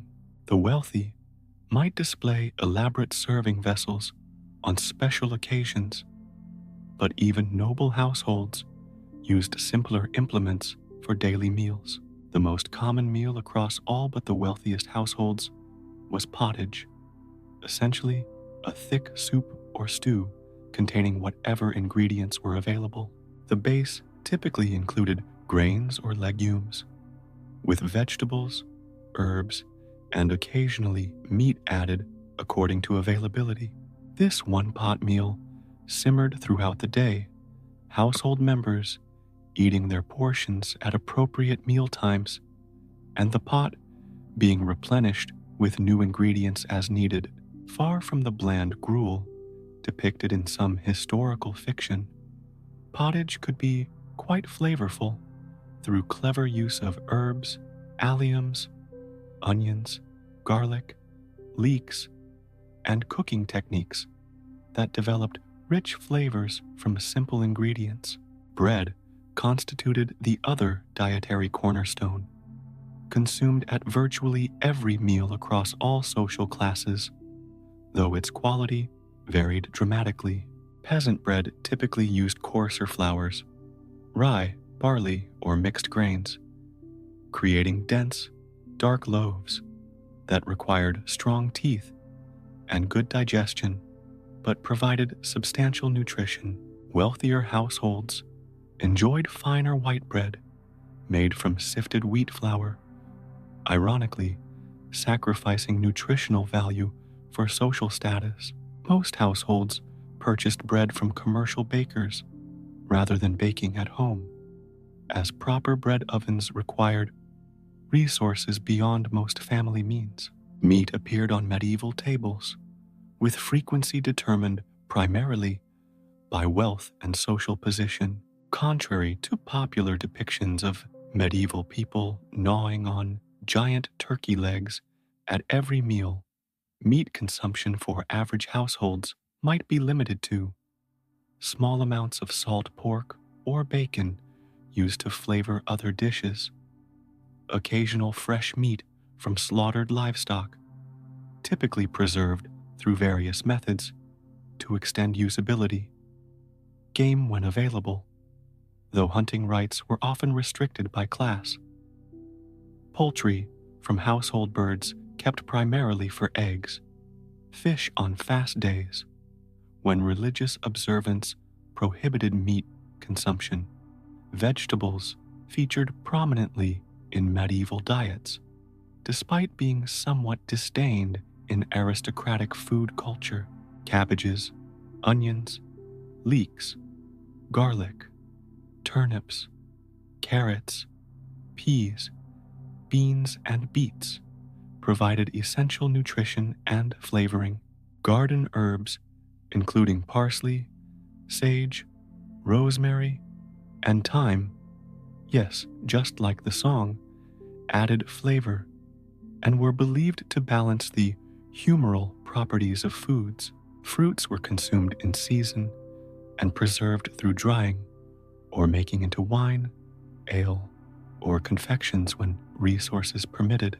Dairy provided essential protein and fat, particularly important when meat was unavailable or prohibited during religious fasting periods. Fresh milk was rarely consumed as such, instead being processed into butter, cheese, and fermented products that extended usability in the pre-refrigeration era. Cheese making represented an essential female culinary skill, transforming highly perishable milk into a stable food that could last months or even years, depending on the style of cheese created. Medieval cooking techniques maximized available ingredients while working around technological limitations. Boiling and simmering allowed tough ingredients to become edible while extracting maximum flavor. Roasting, when possible, was reserved for better cuts of meat or special occasions. Frying required precious fats but created highly enjoyable variations in texture and flavor. Baking primarily occurred in commercial or communal ovens rather than individual households, with families bringing prepared dishes for cooking in these shared facilities. Preservation techniques dominated food preparation in a world without refrigeration. Every season brought specific preservation activities. Spring, preserving eggs through pickling or coating with fat for storage. Summer, drying fruits and herbs, making preserves from early fruits. Autumn, the major preservation season, smoking and salting meats, making cheeses, storing root vegetables, fermenting cabbage, drying fruits, and brewing ales with harvested grains. Winter, consuming preserved foods while managing supplies to last until spring. Spices played complex roles in medieval cuisine, serving medicinal, preservative, and status signaling functions alongside their flavoring properties. Common kitchen herbs were available to most households, but imported spices, cinnamon, nutmeg, pepper, ginger, cloves, remained luxury items throughout the medieval period. Their use in wealthy households reflected not just flavor preferences, but conspicuous consumption, displaying the family's resources and connections. For special occasions, even middle-class households might splurge on small amounts of these precious ingredients. Cooking for special occasions required additional skills and planning. Weddings, religious festivals, and other celebrations featured more elaborate dishes, expanded ingredients, and presentation elements that transformed eating from simple sustenance to community-building ritual. Women's ability to produce these special meals contributed significantly to family status and reputation. Medieval recipes, when written down primarily for aristocratic households, differed fundamentally from modern instructions. They typically provided ingredients with minimal quantification and basic process notes, assuming the cook already possessed the fundamental knowledge to execute the dish. Measurements used imprecise terms like a good handful or enough, reflecting cooking's nature as embodied knowledge rather than precise science. Most women learned cooking through observation and practice rather than written instruction, developing an intuitive sense of proportions, cooking times, and flavor combinations. The medieval approach to food safety relied on sensory evaluation, smell, appearance, taste, combined with preventative measures and preservation techniques developed through generations of observation.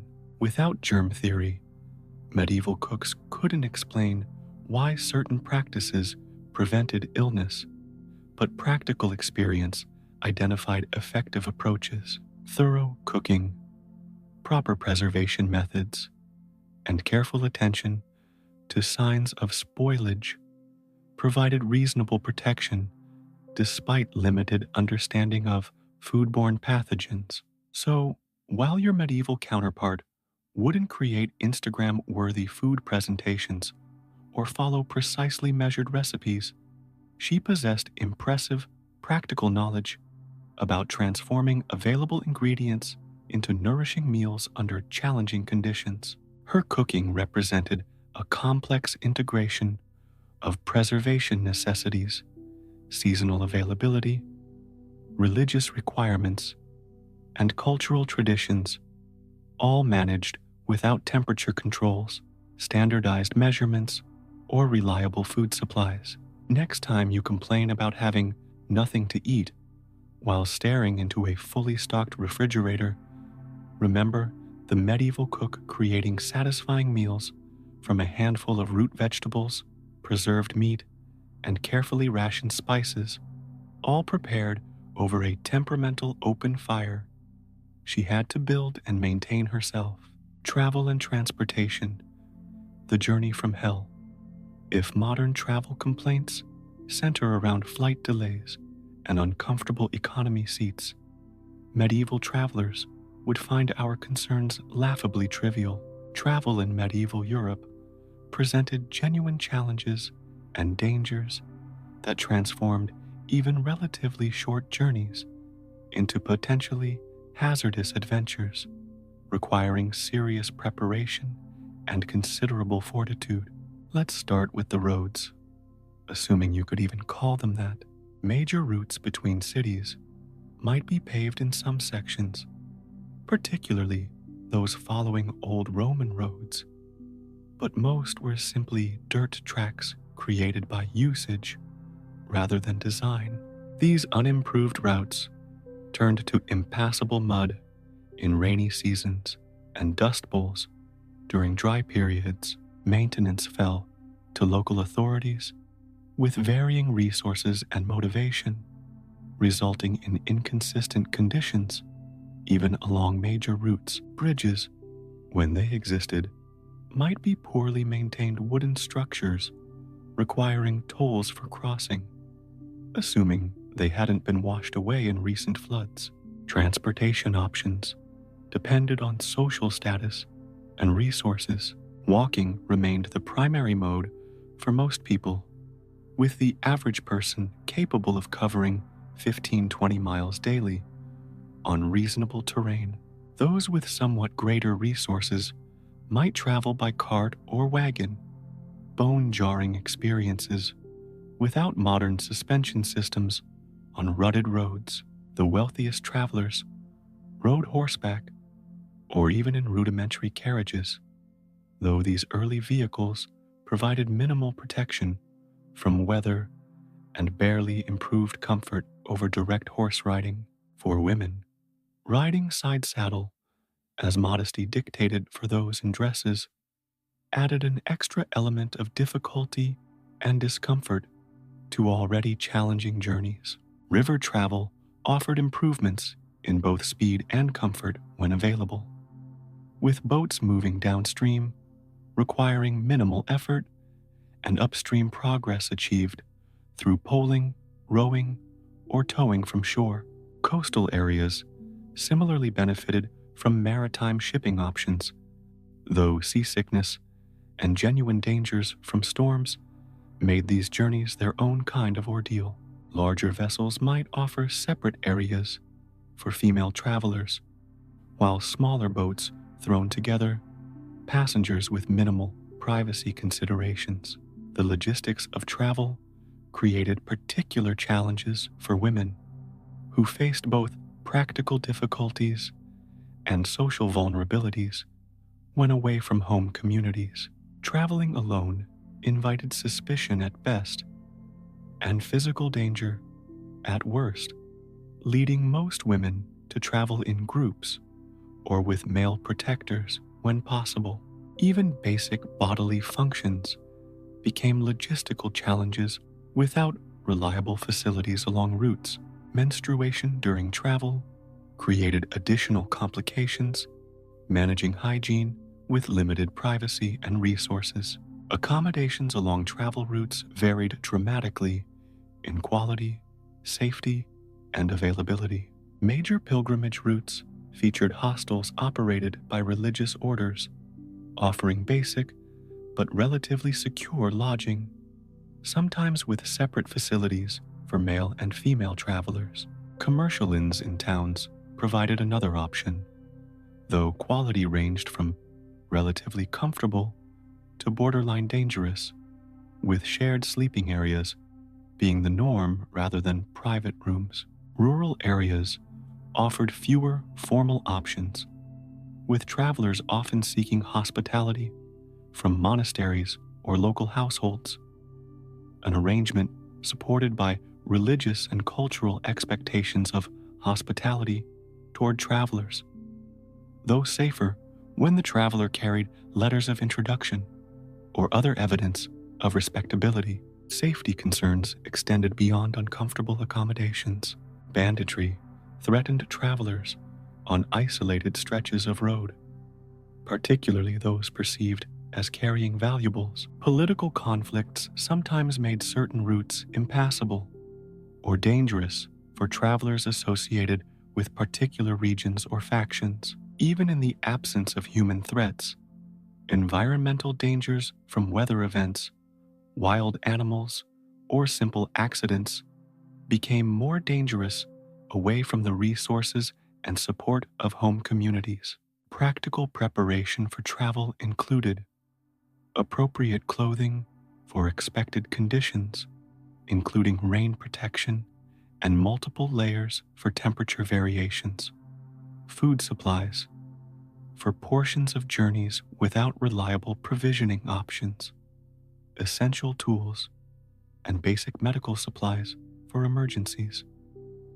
Money in widely accepted forms, often hidden in multiple locations on person and belongings. Letters of introduction or other documentation establishing identity and purpose when traveling beyond known regions. Knowledge of the route gathered from previous travelers or written itineraries when available. The motivations for undertaking these challenging journeys varied considerably. Religious pilgrimage represented perhaps the most common reason for voluntary long-distance travel, with sites like Santiago de Compostela, Rome, and Jerusalem drawing travelers from across Europe. Despite extraordinary difficulties and expenses involved, commerce necessitated regular travel for merchants and their representatives, while administrative duties required government officials and ecclesiastical authorities to move between different locations. Family obligations, marriages, funerals, inheritance matters might require occasional journeys, even for those who preferred remaining within their home communities. Women participated in all these forms of travel, though often with additional preparations and precautions. Female pilgrims typically traveled in gender-segregated groups for safety and propriety. Widows managing commercial interests might need to travel for business matters, though they often employed male representatives when possible. Upper-class women moved between different family properties according to seasonal patterns or social obligations, their journeys involving elaborate baggage trains and numerous attendants. The experience of being a stranger carried significant implications in medieval society, where identity depended heavily on community recognition and integration. Travelers developed various strategies for managing this outsider status, from carrying tokens of their home communities to adopting the distinctive dress of pilgrims or other recognizable traveler types that provided certain protections and established legitimate reasons for movement. Women travelers particularly benefited from clear signals of their legitimate purpose and moral propriety when away from the social contexts where their reputations were established and known. Perhaps most alien to modern travelers accustomed to precise scheduling, medieval journeys embraced fundamental uncertainty about durations and arrival times, weather conditions, road quality, health issues, unexpected dangers, or simple mechanical failures with transportation could extend journeys for days or even weeks beyond expected timeframes. This reality required both practical flexibility with resources and psychological adaptation to unpredictability that modern scheduled transportation has largely eliminated from travel experiences. The medieval conceptualization of journeys reflected these realities, with travel literature emphasizing transformation through hardship rather than efficient arrival at destinations. Pilgrimage particularly embraced this framework, viewing the difficulties of the journey as spiritually meaningful rather than inconvenient obstacles to arrival. This perspective helped travelers cope with inevitable challenges while providing meaningful frameworks for interpreting the expanded worldviews that travel inevitably created. So while your medieval counterpart might not understand your frustration with flight delays or spotty Wi-Fi during travel, she would recognize the fundamental human experiences of navigating unfamiliar environments, adapting to unexpected challenges, and returning home with perspectives transformed by encounters with different places and people. She'd just be doing it with considerably muddier hemlines, greater personal danger, and without the ability to share her journey through carefully filtered Instagram posts. Law and order, mostly disorder. Medieval legal systems would appear bizarrely alien to modern sensibilities, combining religious principles, local customs, feudal obligations, and gradually developing royal law into a complex patchwork that varied dramatically by region.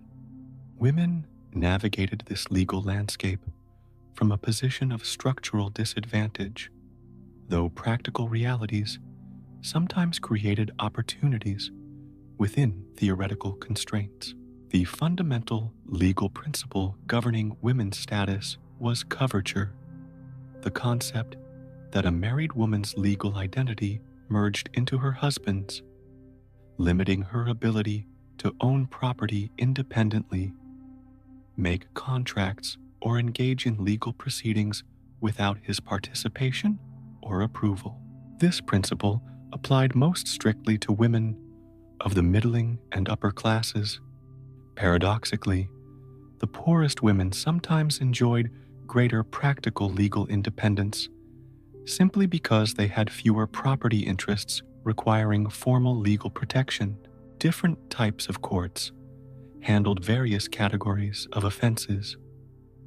Manorial courts administered local justice for minor offenses and property disputes within the manor's jurisdiction.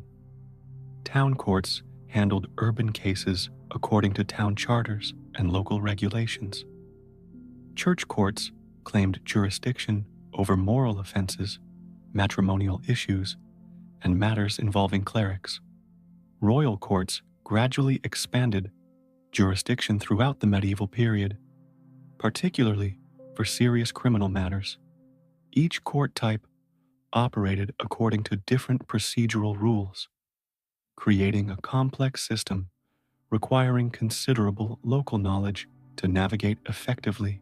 Legal representation in the modern sense rarely existed.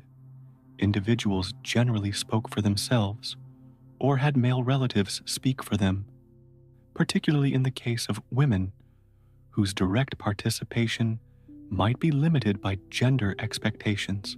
For criminal matters, the concept of the state prosecuting offenses remained undeveloped through much of the medieval period. Instead, victims or their families initiated criminal complaints and bore responsibility for pursuing them through appropriate legal channels. This system created situations where wealthier or more powerful perpetrators might escape consequences simply because victims lacked resources or influence to pursue cases effectively. For women experiencing domestic violence or sexual assault, these structural barriers, combined with cultural attitudes, to make legal redress particularly difficult to obtain. Evidence standards differed fundamentally from modern jurisprudence. Witness testimony carried exceptional weight, with the social standing of witnesses often mattering more than the content of their statements. Physical evidence might be considered, but without forensic science, its interpretation relied on common understanding rather than technical analysis.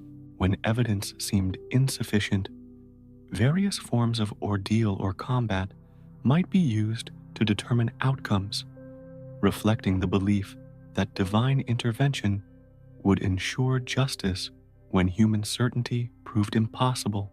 Some of the most common legal issues women encountered involved marriage and divorce.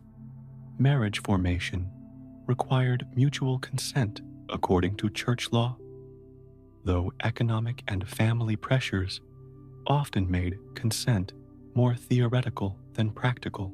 True divorce with the right to remarry was nearly impossible to obtain, requiring papal annulment based on specific impediments like consanguinity, too close blood relationship, or non-consummation.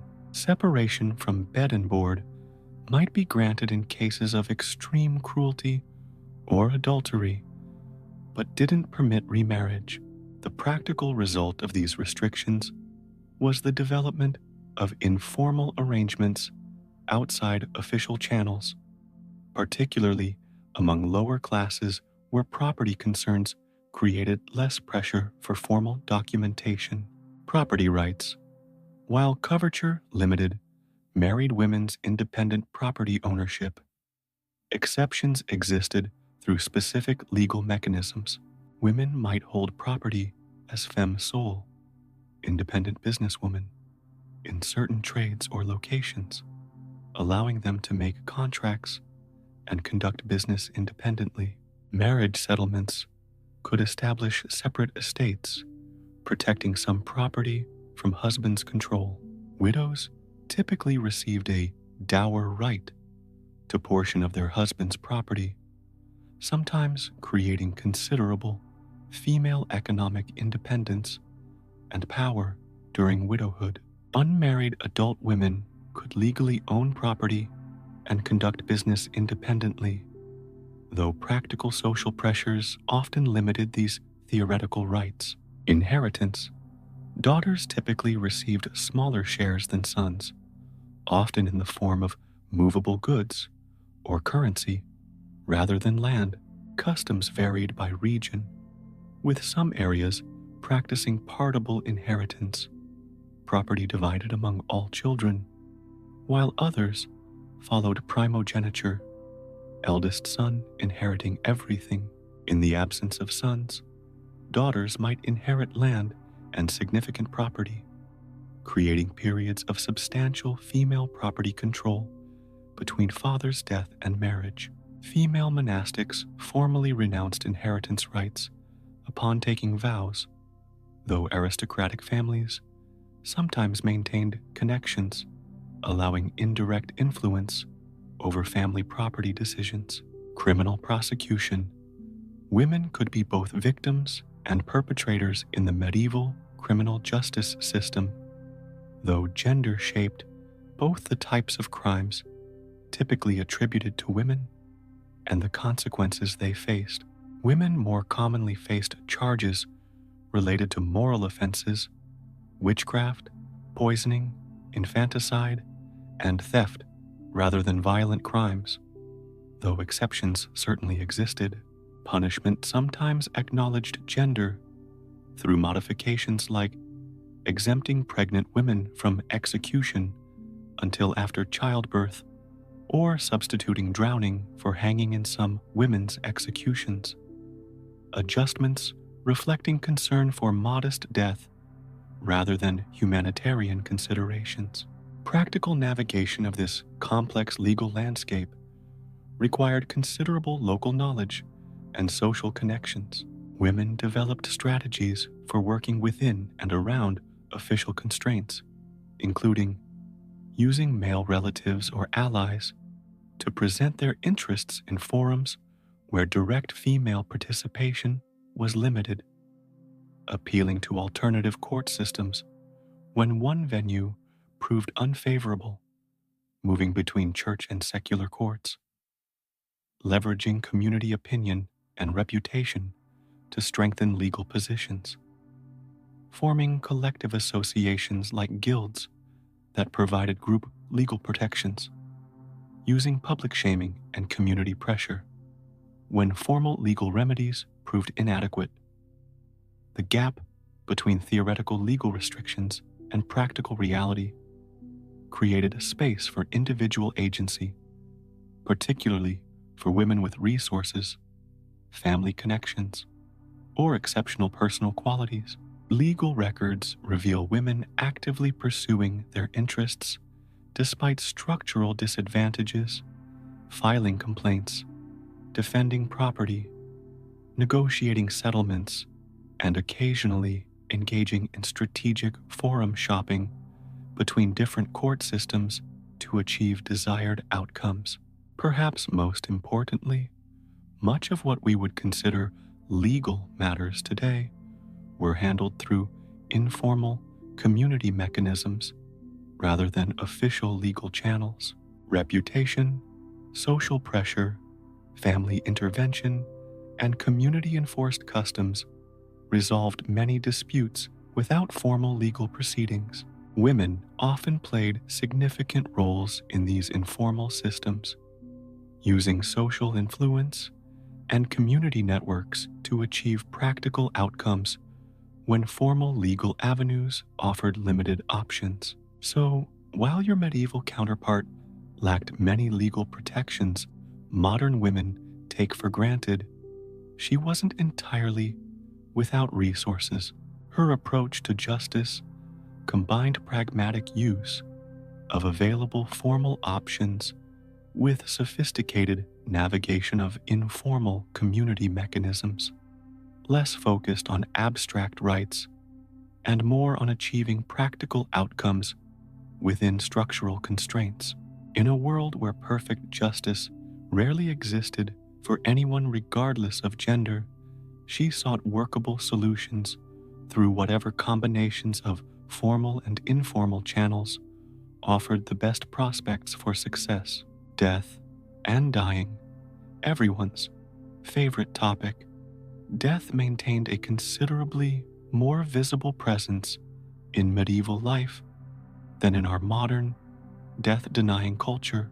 With higher mortality rates across all age groups, death represented not a distant eventuality, but an ever-present possibility that shaped daily experiences, religious practices, and social structures.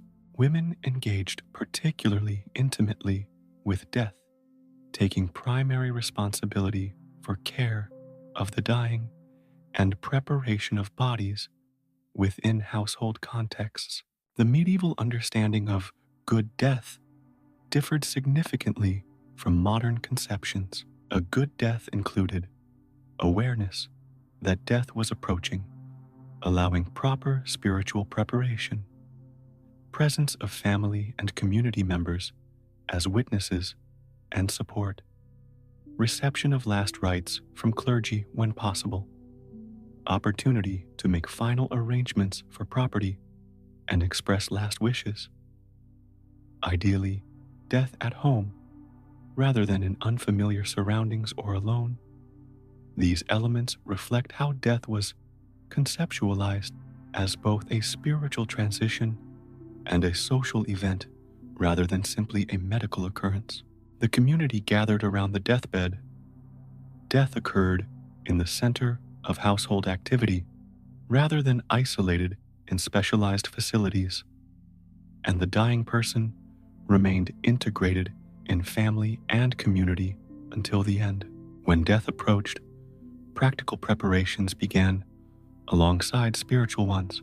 Family members, particularly women, provided basic nursing care, offering food and drink, cleaning the body, providing physical comfort through positioning and linens, and administering herbal preparations for pain or symptom management. The room might be prepared with symbolic elements like blessed candles, religious images, or meaningful personal objects. Friends, neighbors, and family gathered to provide support, share in prayers, and witness the person's final moments and words. Religious rituals structured the experience for both the dying person and the community. The priest administered last rites when possible, including confession, communion, and anointing with oil. Prayers specifically designed for the dying provided spiritual comfort and preparation for the soul's journey. The medieval perspective viewed death not as a medical failure, but as a spiritual threshold, with proper preparation being far more important than prolonging life. After death, the body remained at home for the wake period, typically 1 to 3 days, depending on season and local custom. During this time, the body was never left alone, with family members and neighbors taking shifts to keep vigil.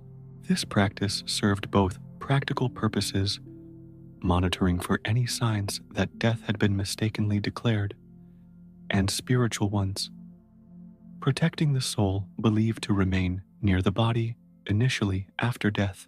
Women took primary responsibility for preparing the body for burial, a process considered an act of respect and care rather than the somewhat taboo activity it has become in modern culture. The body was washed, dressed in appropriate garments, and arranged in a dignified position. Depending on regional customs and family resources, the body might be wrapped in a shroud, placed on a funeral bier, or for wealthier families, laid in a coffin. Herbs and flowers sometimes accompanied the body for both practical, masking odors, and symbolic purposes. Funeral processions carried the deceased from home to church and then to burial ground, serving as public acknowledgement of the community's loss. Women participated in these processions according to local customs and family relationships, their mourning sometimes expressed through distinctive clothing, veils, or other visible markers of grief status. Professional mourners might be employed by wealthier families to enhance the funeral's perceived importance through dramatic displays of grief. Burial practices varied by region, time period, and social status. Most people received simple earth burials in churchyards, perhaps with a shroud, but often without coffins, which represented significant expense. Wealthier individuals might be buried inside churches, with location relative to the altar reflecting status. The highest nobility and royalty received elaborate tombs, sometimes with effigies and monuments designed to encourage prayers for their souls. In all cases, Christian burial in consecrated ground held enormous importance, with exclusion from such burial representing serious spiritual and social penalty. The concept of purgatory, a state between heaven and hell where souls underwent purification before entering heaven, created continuing obligations for the living toward the dead. Prayers, masses, and charitable acts performed on behalf of deceased family members could reduce their time in purgatory, creating ongoing relationships between living and dead. Women often took special responsibility for maintaining these commemorative practices, commissioning masses on death anniversaries, distributing alms in the deceased's name, or maintaining grave sites. Mourning customs provided structured expression for grief while signaling social information about the mourner's relationship to the deceased. Widows faced particularly elaborate mourning expectations, with prescribed clothing, social limitations, and behavioral restrictions that could extend for years after bereavement. These practices served multiple functions: honoring the deceased, providing psychological transition time for the bereaved, and signaling the widow's social status to the broader community. For younger widows who might eventually remarry, the mourning period also created appropriate interval between marriages. Women's economic and social positions often changed dramatically after bereavement. Widows might gain considerable independence through dower rights to portions of husband's property, control of family businesses, or guardianship of minor children and their inheritances. This potential autonomy sometimes created suspicion or resentment, contributing to cultural anxieties about widows reflected in literature and laws attempting to control their behavior and property management. Many widows faced difficult choices between maintaining this independence or remarrying for economic security and social protection. Child mortality created particularly devastating grief experiences given its frequency. Approximately 30% of children died before age 5. Parents developed various psychological and spiritual frameworks for managing this recurring trauma. Burial customs for children sometimes differed from adult practices, reflecting beliefs about the innocent status of unbaptized or young children. Women's responsibility for childcare meant they experienced these losses with particular intimacy, though evidence suggests both parents suffered profound grief despite cultural expectations of stoic acceptance. The ubiquity of death in medieval life created neither callousness nor constant terror, but rather an integrated relationship with mortality that differed fundamentally from modern death denial. Death was understood as inevitable transition rather than ultimate failure, requiring preparation rather than desperate medical intervention. This perspective didn't eliminate grief, but provided frameworks for understanding loss within larger spiritual narratives that offered meaning and continuity beyond individual death. So while your medieval counterpart wouldn't have had access to modern pain management, hospice care, or grief counseling, she possessed cultural frameworks, community support systems, and spiritual practices that integrated death into life rather than isolating it as foreign intrusion.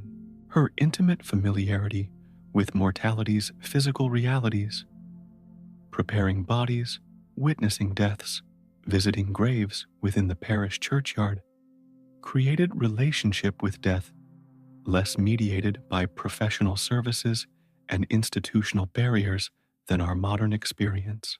Whether this greater integration of death into daily life represents psychological advantage or additional burden remains matter of historical interpretation rather than obvious conclusion. Historical interlude. Medieval history books tend to focus on kings, wars, and political upheavals. But the events that most profoundly shaped ordinary women's lives often receive less dramatic historical treatment. Let's examine some key developments that transformed daily experiences for medieval women, providing context for the practical details explored in previous chapters. The Black Death, 1347-1351. A gentle reminder from history to always wash your hands, though no one really did back then. This catastrophic pandemic killed between 1/3 and 1/2 of Europe's population in just a few years, creating labor shortages that temporarily improved economic opportunities for surviving women. With fewer workers available, women entered trades previously closed to them, received better compensation for their labor, and found increased bargaining power in marriage arrangements. These advantages proved temporary, as subsequent generations sought to re-establish pre-plague gender restrictions. But the massive population reduction permanently altered European social structures and created lasting economic changes that influenced women's lives for centuries afterward. The Great Famine, 1315-1317. Just imagine endless bad harvests and relentless rain. Medieval Netflix's least popular series. Years of catastrophic weather created widespread starvation that killed approximately 10 to 15% of Europe's population. Even before the Black Death struck, women bore particular burdens during this crisis, often sacrificing their own nutrition for children and husbands, while taking on additional work, searching for alternative food sources like nuts, berries, and edible roots to supplement failing grain supplies. The famine fundamentally altered attitudes toward food storage, preservation techniques, and crop diversity, with women developing new approaches to household food security that became integrated into daily practices. Rising Marian devotion, 12th or 15th centuries. While not a single event, the dramatic increase in devotion to the Virgin Mary transformed women's religious experiences throughout the later medieval period. Mary provided a uniquely female spiritual model within the male-dominated church hierarchy, her intercessory role offering women direct access to divine assistance for their particular concerns. Physical manifestations included dramatic increase in churches dedicated to Mary, artwork, placing her in increasingly prominent positions, and development of prayers and devotional practices specifically addressing feminine experiences like childbirth and motherhood. This devotional shift coincided with rising female mysticism, creating spaces for women's spiritual expression despite their formal exclusion from church leadership. Joan of Arc, 1431, a heroic tale with a rather unfortunate ending involving flames, misunderstandings, and fashion-forward armor choices. Beyond her military significance, Joan represented extraordinary boundary crossing in gender expectations, adopting male clothing and leadership roles, while maintaining claims to divine guidance that temporarily trumped gender restrictions.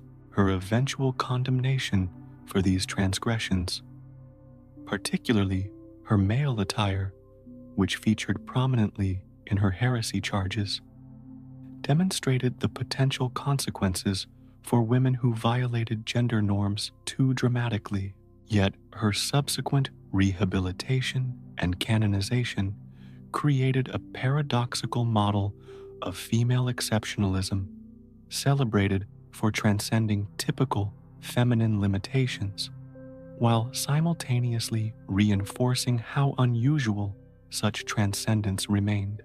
The Peasants' Revolt, or 1381, when the working class briefly decided they'd had enough, resulting in a short-lived moment of medieval power to the people, swiftly followed by a return to feudal normality.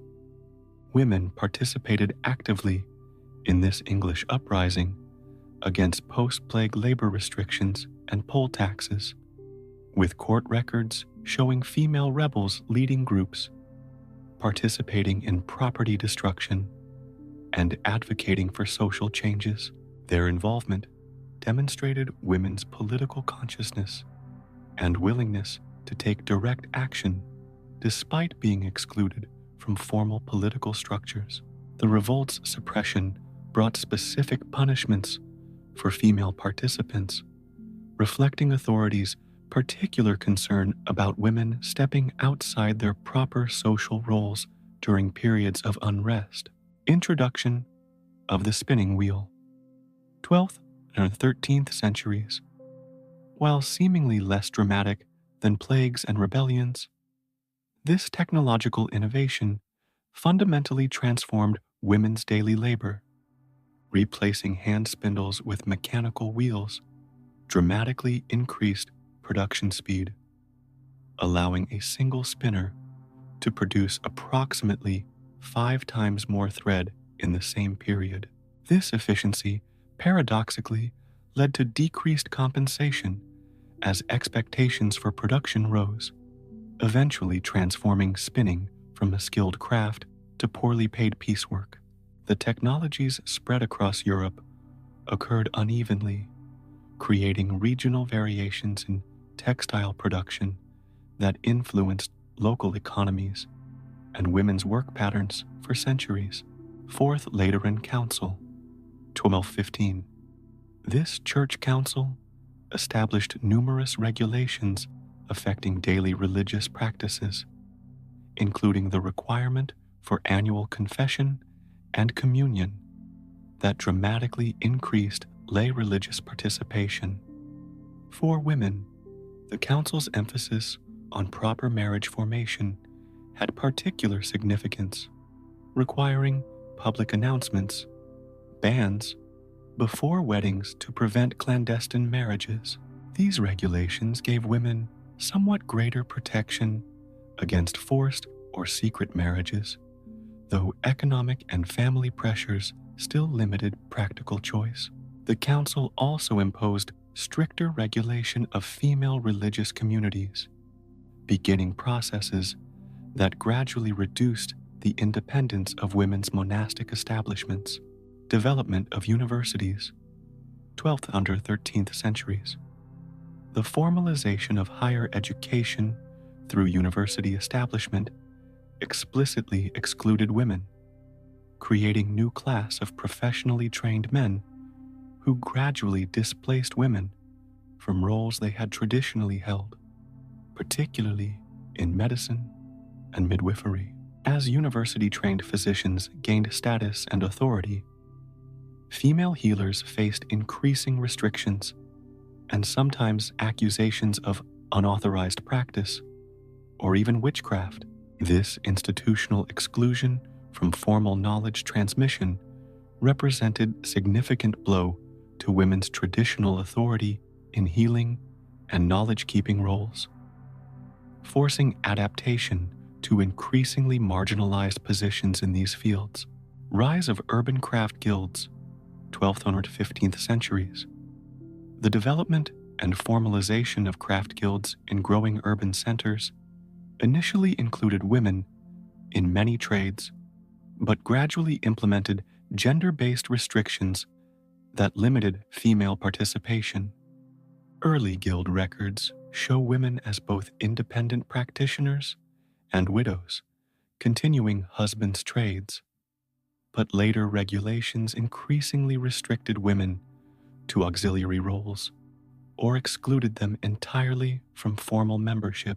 This transformation from household-based production, where women held essential roles, to workshop organization with formal apprenticeship systems disproportionately advantaged male workers and created new patterns of gender-divided labor that persisted into the industrial era. Legal codifications movements, 13th, 15th centuries. The gradual shift from oral custom to written law throughout the later medieval period generally disadvantaged women, as flexible customary practices that had sometimes accommodated female needs became rigid written statutes that typically enshrined male authority. Property laws particularly reflected this shift, with widows' traditional rights sometimes reduced when previously unwritten customs became fixed legal codes. Women's practical involvement in legal matters, visible in earlier court records, showing female testimony and participation, became increasingly constrained as procedural requirements formalized and legal representation professionalized. These developments reveal how larger historical forces shaped women's daily experiences across the medieval period, sometimes creating short-term opportunities through disruption, while often reinforcing long-term gender restrictions through institutionalization and formalization. The medieval woman navigated these shifting currents with practical adaptations rather than ideological resistance, finding spaces for agency within systems not designed for her benefit or autonomy. Medieval communities functioned through complex social networks that distributed resources, enforced behavioral norms, transmitted information, and provided mutual support during crises. For women, who typically had limited access to formal power structures, these networks represented essential tools for navigating daily life and exercising indirect influence within systemic constraints. Gossip, far from trivial exchange of idle rumors, functioned as sophisticated information management system, particularly important to women's social operation. Through carefully managed conversations, women monitored community standards and identified potential threats or opportunities, distributed warnings about dangerous individuals or situations, shared practical knowledge about resources, techniques, and crisis management, negotiated marriage possibilities, and assessed potential matches, built and maintained reputation, their most valuable social asset, exercised collective discipline against those violating community standards. The settings for these exchanges varied, but typically involved situations where women worked together or gathered for communal activities, spinning circles, bread baking, laundering at streams, childcare assistance, or religious observances with gender-segregated spaces. These gathering points created opportunities for information exchange outside male oversight, allowing relatively free communication among women who might otherwise have limited social mobility. Reputation management represented perhaps the most crucial aspect of women's social interactions. A woman's reputation focused primarily on sexual propriety, but extending to work quality, temperament, and family relationships, directly affected her marriage prospects, economic opportunities, and social support availability during crises. Women developed sophisticated strategies for building positive reputations while navigating the narrow boundaries of acceptable female behavior, demonstrating visible religious devotion through regular church attendance and participation in processions, maintaining physical appearance and behavior standards appropriate to their social station, cultivating relationships with respected community members who could vouch for their character, strategic visibility for positive behaviors while maintaining appropriate modesty, careful association management, avoiding connections with individuals of questionable reputation. Conflict resolution often occurred through these informal female networks rather than official channels. Minor disputes between households, children's misbehavior affecting neighbors, or tensions between women might be addressed through graduated responses, beginning with private conversations and potentially escalating to public shaming if initial approaches failed. These mechanisms provided effective social control without requiring intervention from formal authorities, who typically became involved only when informal methods proved insufficient. Gift exchange and reciprocal assistance created bonds between households While establishing subtle social hierarchies, women managed much of this exchange, determining appropriate gifts for different occasions, maintaining mental records of obligations, and ensuring proper reciprocation. These exchanges weren't simply generous gestures, but practical insurance systems. Families who participated actively in community giving could reasonably expect assistance during their own future difficulties. The woman who miscalculated in these exchanges might appear either miserly, damaging family reputation, or foolishly generous, wasting family resources, requiring careful calibration of giving patterns. Hospitality obligations provided another arena for female social performance and reputation building. Appropriate treatment of guests, from formal visitors to traveling strangers seeking shelter, reflected directly on household status and Christian virtue. Women held primary responsibility for transforming even limited resources into hospitable offerings that maintained family honor. This hospitality simultaneously created opportunities for information gathering from visitors, integrating local communities into broader information networks. Despite limited travel, religious gatherings offered particularly important social opportunities, combining spiritual practices with community interaction. Parish churches served as information exchanges, matchmaking venues, and status display opportunities alongside their religious functions. Women's participation in church activities, decorating altars, cleaning religious spaces, participating in processions, joining confraternities, built social connections while demonstrating proper piety. Some religious occasions included gender-segregated celebrations that created rare opportunities for women to interact across household boundaries without direct male supervision. Market days similarly combined practical purchasing with social exchange, women gathering around particular vendors or in designated areas to conduct business while sharing information and maintaining connections.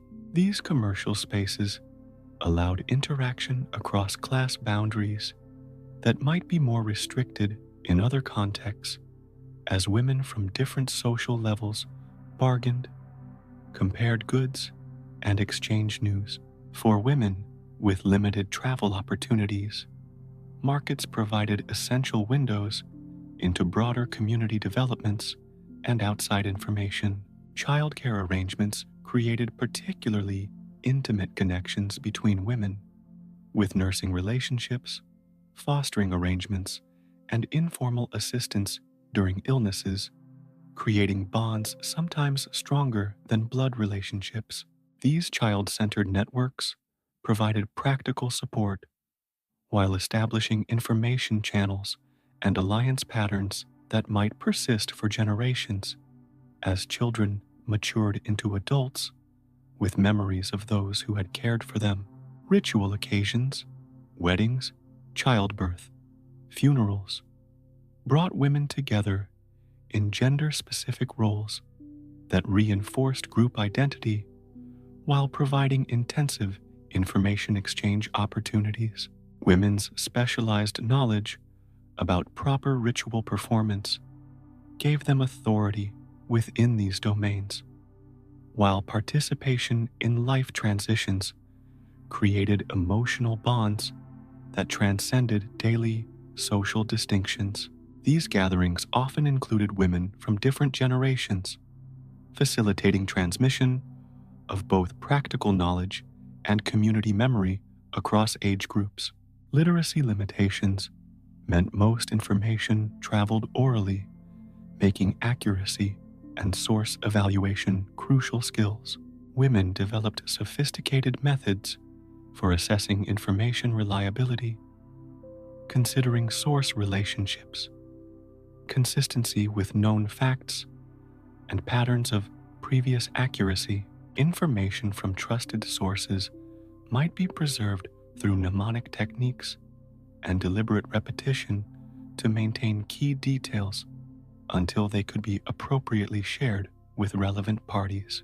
The medieval approach to privacy differed fundamentally from modern concepts, with physical privacy practically limited by shared living spaces and conceptual privacy constrained by community interest in maintaining behavioral standards.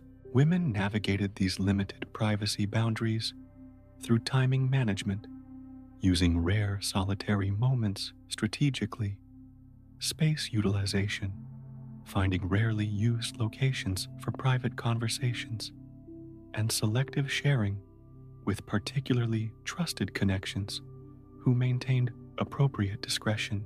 Women excluded from mainstream networks due to newcomer status, unusual occupations, suspicious behaviors, or alleged moral failings faced significant practical disadvantages beyond simple social discomfort.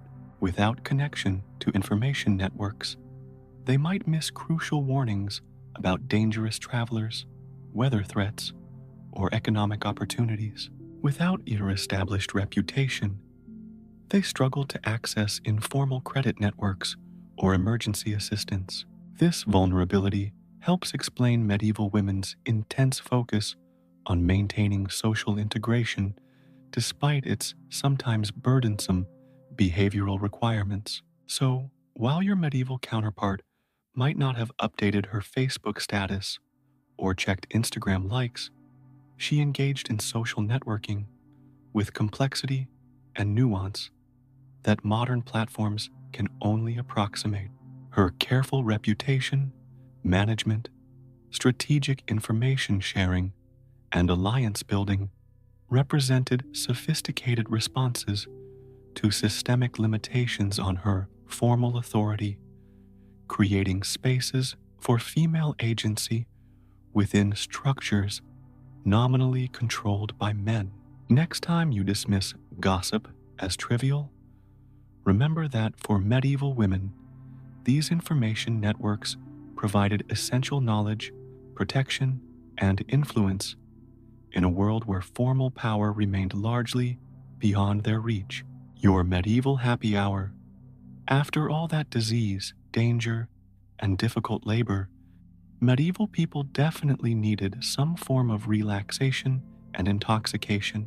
Alcohol in medieval Europe wasn't just a social lubricant.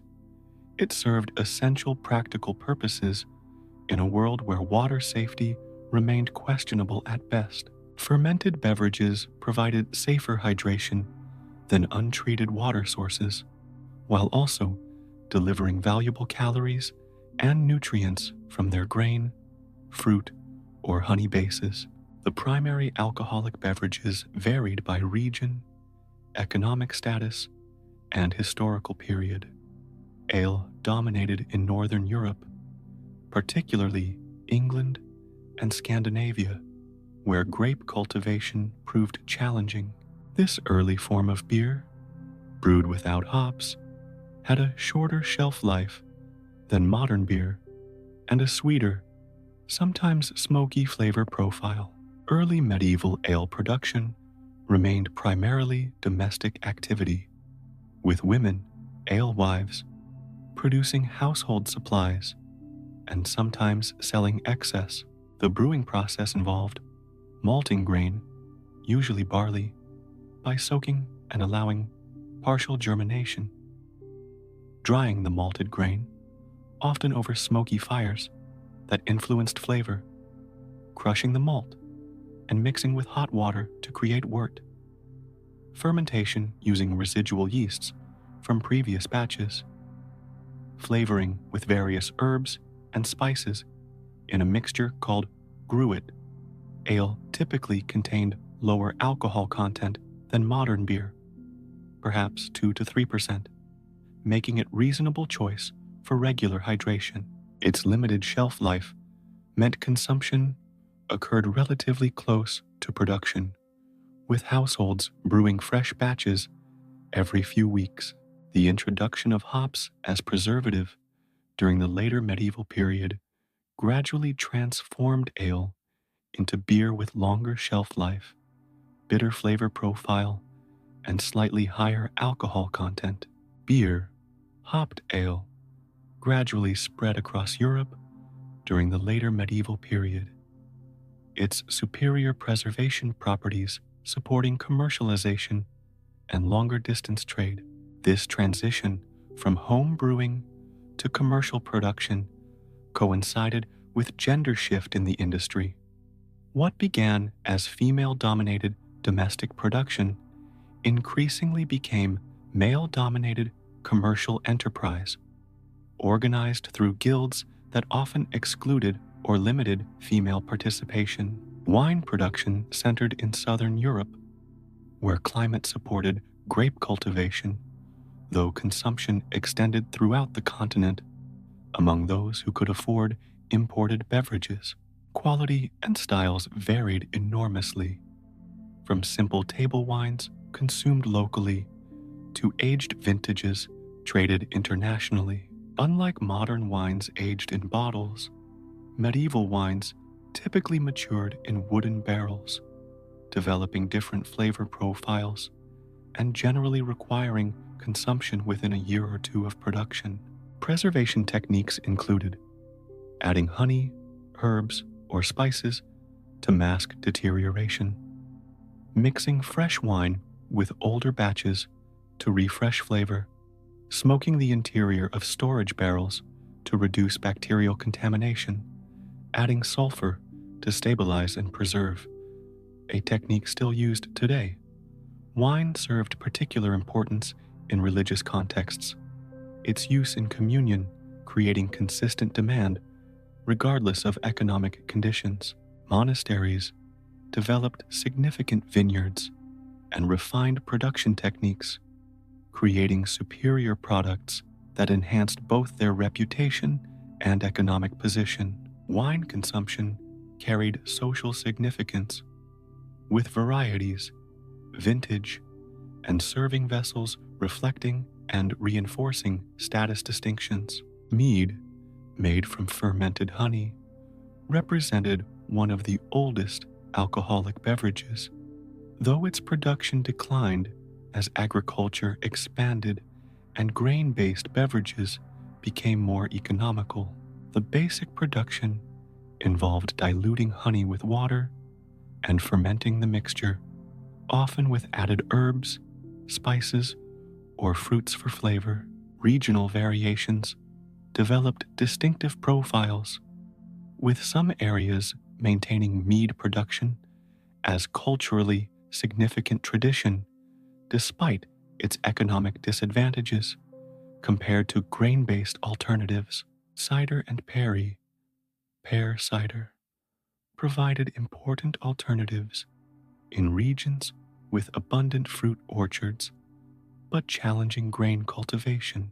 These fruit-based beverages required harvesting and sorting suitable fruit varieties, crushing to extract juice, fermentation using natural yeasts present on fruit skins, storage in wooden barrels for aging and flavor development. Like ale, early ciders had limited shelf life without modern preservation techniques, creating seasonal consumption patterns tied to autumn fruit harvests and subsequent fermentation periods. Regional fruit varieties produced distinctive flavor profiles, with some areas developing specialized apple or pear cultivation specifically for beverage production rather than eating. Distilled spirits remained rare through most of the medieval period, beginning to appear in European context during the later Middle Ages initially as medicinal preparations rather than recreational beverages.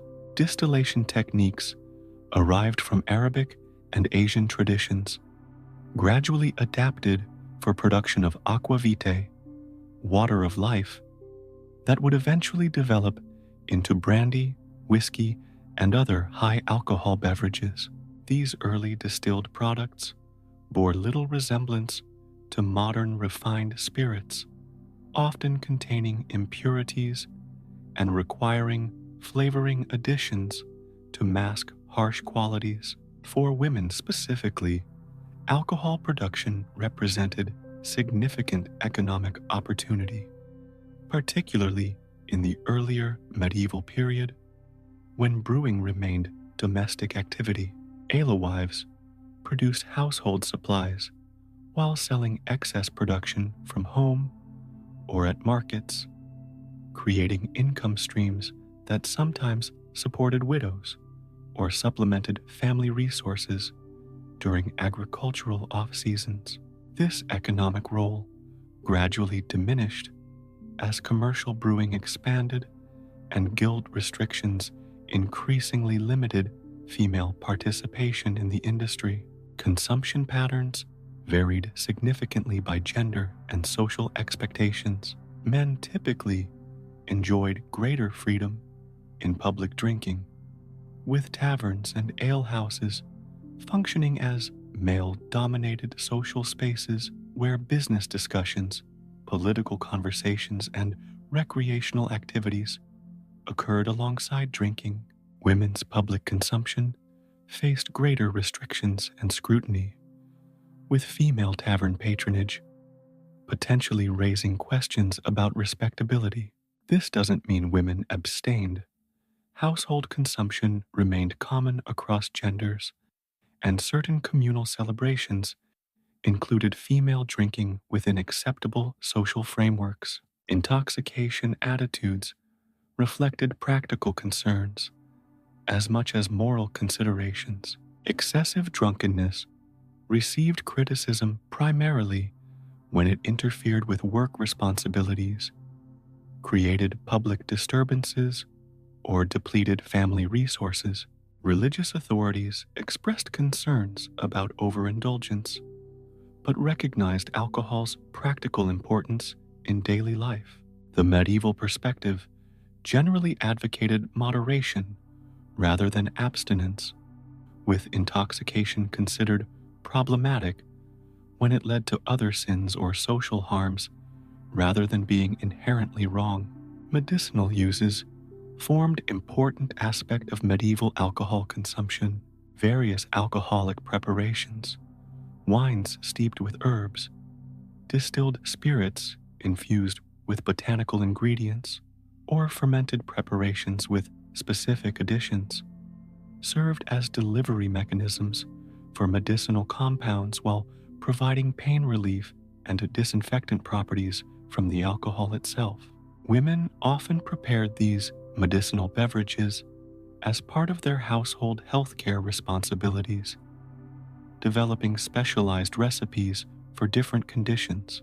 The social functions of shared drinking extended beyond simple pleasure to include sealing business arrangements and contracts through ceremonial shared cups, establishing community bonds through collective celebrations, marking life transitions with appropriate toasts and specialized beverages, creating neutral social contexts for conflict resolution and negotiation, demonstrating hospitality through offering appropriate drinks to guests, displaying status through quality, variety, and serving vessels for beverages. So while your medieval counterpart wouldn't experience fancy cocktail bars with specialized glassware and artisanal bitters, she would recognize the fundamental social functions of shared drinking experiences. Her ale might lack the refined filtration of modern craft beers, and her wine might feature flavor profiles modern drinkers would find startling. But the essential experience of relaxing with fermented beverages after difficult days remained remarkably consistent across the centuries. The next time you enjoy happy hour with friends, you're participating in social tradition with medieval roots, though hopefully with significantly improved sanitation standards and considerably fewer workplace injuries to discuss over your drinks. The art of medieval complaining. If you believe complaining about life's difficulties is a modern phenomenon, medieval people would beg to differ. They elevated complaint to art form, developing specialized vocabulary, cultural frameworks, and even literary genres dedicated to expressing dissatisfaction with everything, from the weather to the social order. For women, whose formal avenues for addressing grievances remained limited, strategic complaining served practical purposes beyond simple emotional release. The medieval worldview accepted suffering as an inevitable aspect of fallen human existence. Religious frameworks emphasized enduring earthly hardships with patience while awaiting heavenly rewards, a perspective that might suggest complaint was discouraged. Yet practical reality recognized legitimate grievances required expression and sometimes redress, creating cultural space for appropriate complaints directed through proper channels. For women navigating structural disadvantages, effective complaining required strategic considerations. Audience selection proved crucial, as directing complaints to inappropriate listeners might damage reputation without achieving desired outcomes. Women developed nuanced understanding of which grievances belonged in which forums. Household concerns might be addressed directly to husbands or fathers with decision-making authority. Community issues could be raised through informal female networks that might exert collective pressure. Economic disputes sometimes found resolution through guild structures or market regulations. Moral or spiritual complaints might be brought to religious authorities. Serious legal matters occasionally reached formal court systems, though typically required male representation. Timing similarly influenced complaint effectiveness. Medieval women recognized moments when authorities might prove particularly receptive. During religious seasons, emphasizing charity and justice. Following successful harvests, when resources allowed greater generosity. Before witnesses whose presence might encourage fair responses. After establishing positive relationship foundation rather than beginning with complaints, framing complaints within acceptable narratives increased their legitimacy. Successful approaches included presenting requests as benefiting family rather than individual interests, framing grievances as threats to proper social or religious order, positioning complaints within recognized rights frameworks, however limited, citing precedent where similar situations had received favorable resolution, appealing to Christian values of mercy, charity, and justice. Language choices significantly affected how complaints were received. Effective approaches balanced assertiveness with appropriate deference through formulaic expressions acknowledging recipients' authority or wisdom, careful navigation between insufficient self-advocacy and inappropriate boldness, strategic use of religious references supporting the complaint's legitimacy, emotional appeals calibrated to situation, neither cold detachment nor excessive display. Beyond these practical considerations, complaining served important social and psychological functions in medieval communities. Collective complaints created group cohesion, particularly among those with limited formal power. Women working together might share grievances about common difficulties, harsh labor conditions, problematic authority figures, resource limitations, building solidarity through shared experience recognition. These complaint sessions, while superficially negative, often generated practical solution sharing and mutual support networks addressing the identified problems. Complaint rituals provided sanctioned release for frustrations that might otherwise emerge in more disruptive forms. Seasonal festivals sometimes included ritualized complaint elements, role reversals, where servants could criticize masters, or ceremonial grievance presentations, creating temporary steam valves for social tensions. Women participated in these ritualized complaints within appropriate boundaries, expressing collective concerns that might remain unaddressed in ordinary contexts.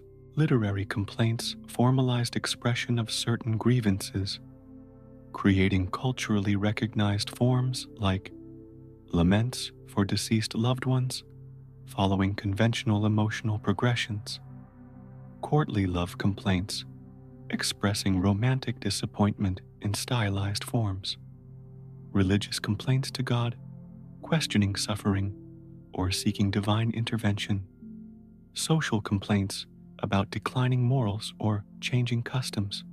These literary frameworks provided templates for acceptable grievance expression, offering language and structure for articulating dissatisfaction within recognized cultural forms. Women with literary access could adapt these models for their own complaint expression, particularly in religious contexts where female authored laments and devotional complaints found greater acceptance. The most effective complaints balanced grievance expression with solution proposal, transforming potentially divisive negativity into constructive problem solving. Medieval women often paired complaints with offered compromises or practical suggestions, demonstrating good faith engagement rather than simple discontent. This approach recognized that those with limited formal authority needed to provide solutions rather than simply expecting others to resolve their grievances. Medieval complaint culture also recognized certain situations warranted public response beyond private redress. Collective grievances against individuals violating community standards might escalate to charivari, or rough music, demonstrations targeting households with inappropriate behavior, public shaming rituals for merchants using false measures or selling substandard goods, community pressure against abusive household heads or neglectful parents, collective action addressing resource access or labor condition grievances. Women participated actively in these public complaint expressions, sometimes leading community responses to issues directly affecting female interests, like domestic violence, sexual misconduct, or market pricing for essential household goods. Documentation of women's complaints appears in various historical sources, from court records describing female testimony to letters and petitions seeking intervention from authorities.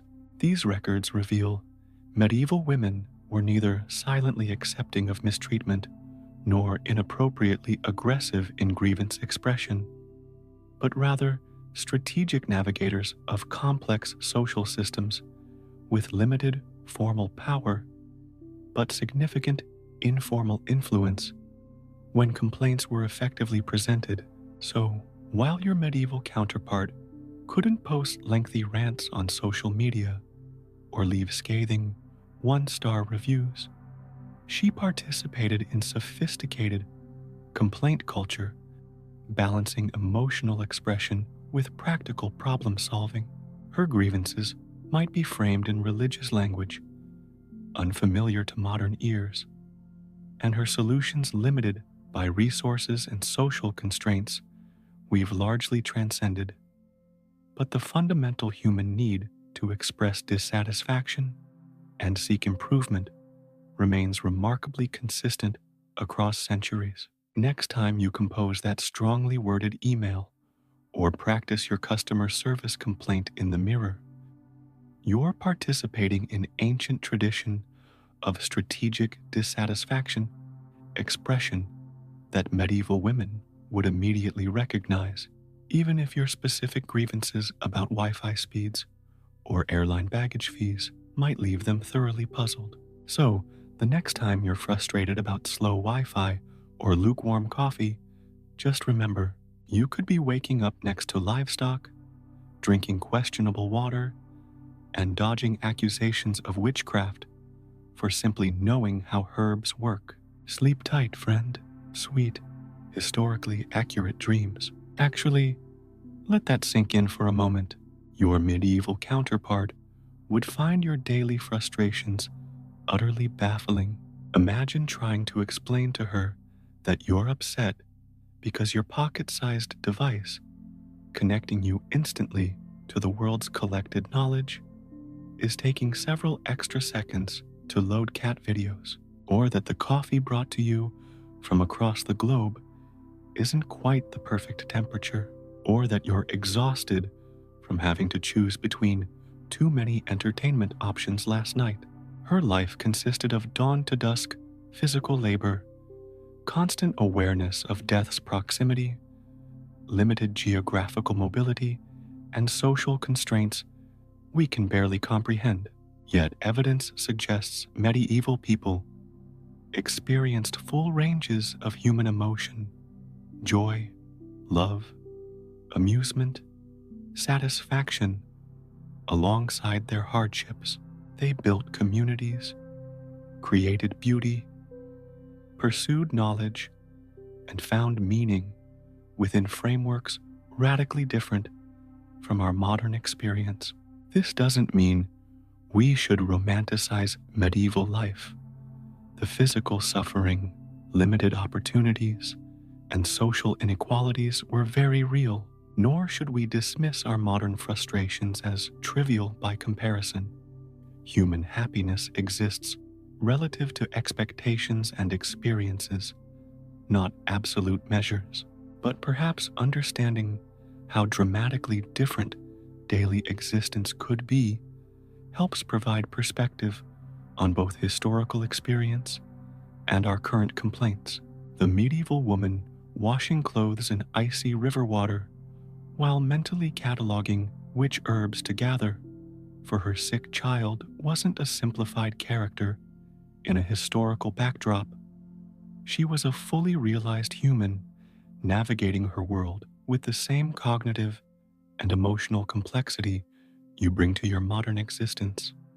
Her solutions looked different because her problems were different, but the fundamental human drive to create meaning, find joy, and build connections remains remarkably consistent across centuries. So sleep well with newfound appreciation for indoor plumbing, modern medicine, and social structures that no longer consider female learning inherently suspicious, but also with respect for your medieval sisters who managed to create lives of meaning and moments of joy within constraints we can barely imagine. Perhaps they would find aspects of your existence bafflingly convenient, but they'd surely recognize the universal human experiences that connect us across centuries: love, fear, hope, and the occasional desperate need to complain about it all to sympathetic ears. Sweet dreams, modern friend. May your nightmares be free of plague doctors, your morning coffee precisely the right temperature, and your witch accusations non existent. History could have placed you anywhere. It just happened to choose now. Whether that's blessing or curse is matter of perspective, but it's certainly easier on your personal hygiene requirements. Every time you feel the urge to time travel to medieval Europe, remember this guide. Historical nostalgia is a dangerous thing, especially when it ignores the reality of chamber pots. Stay in the present, friends. It smells much better here.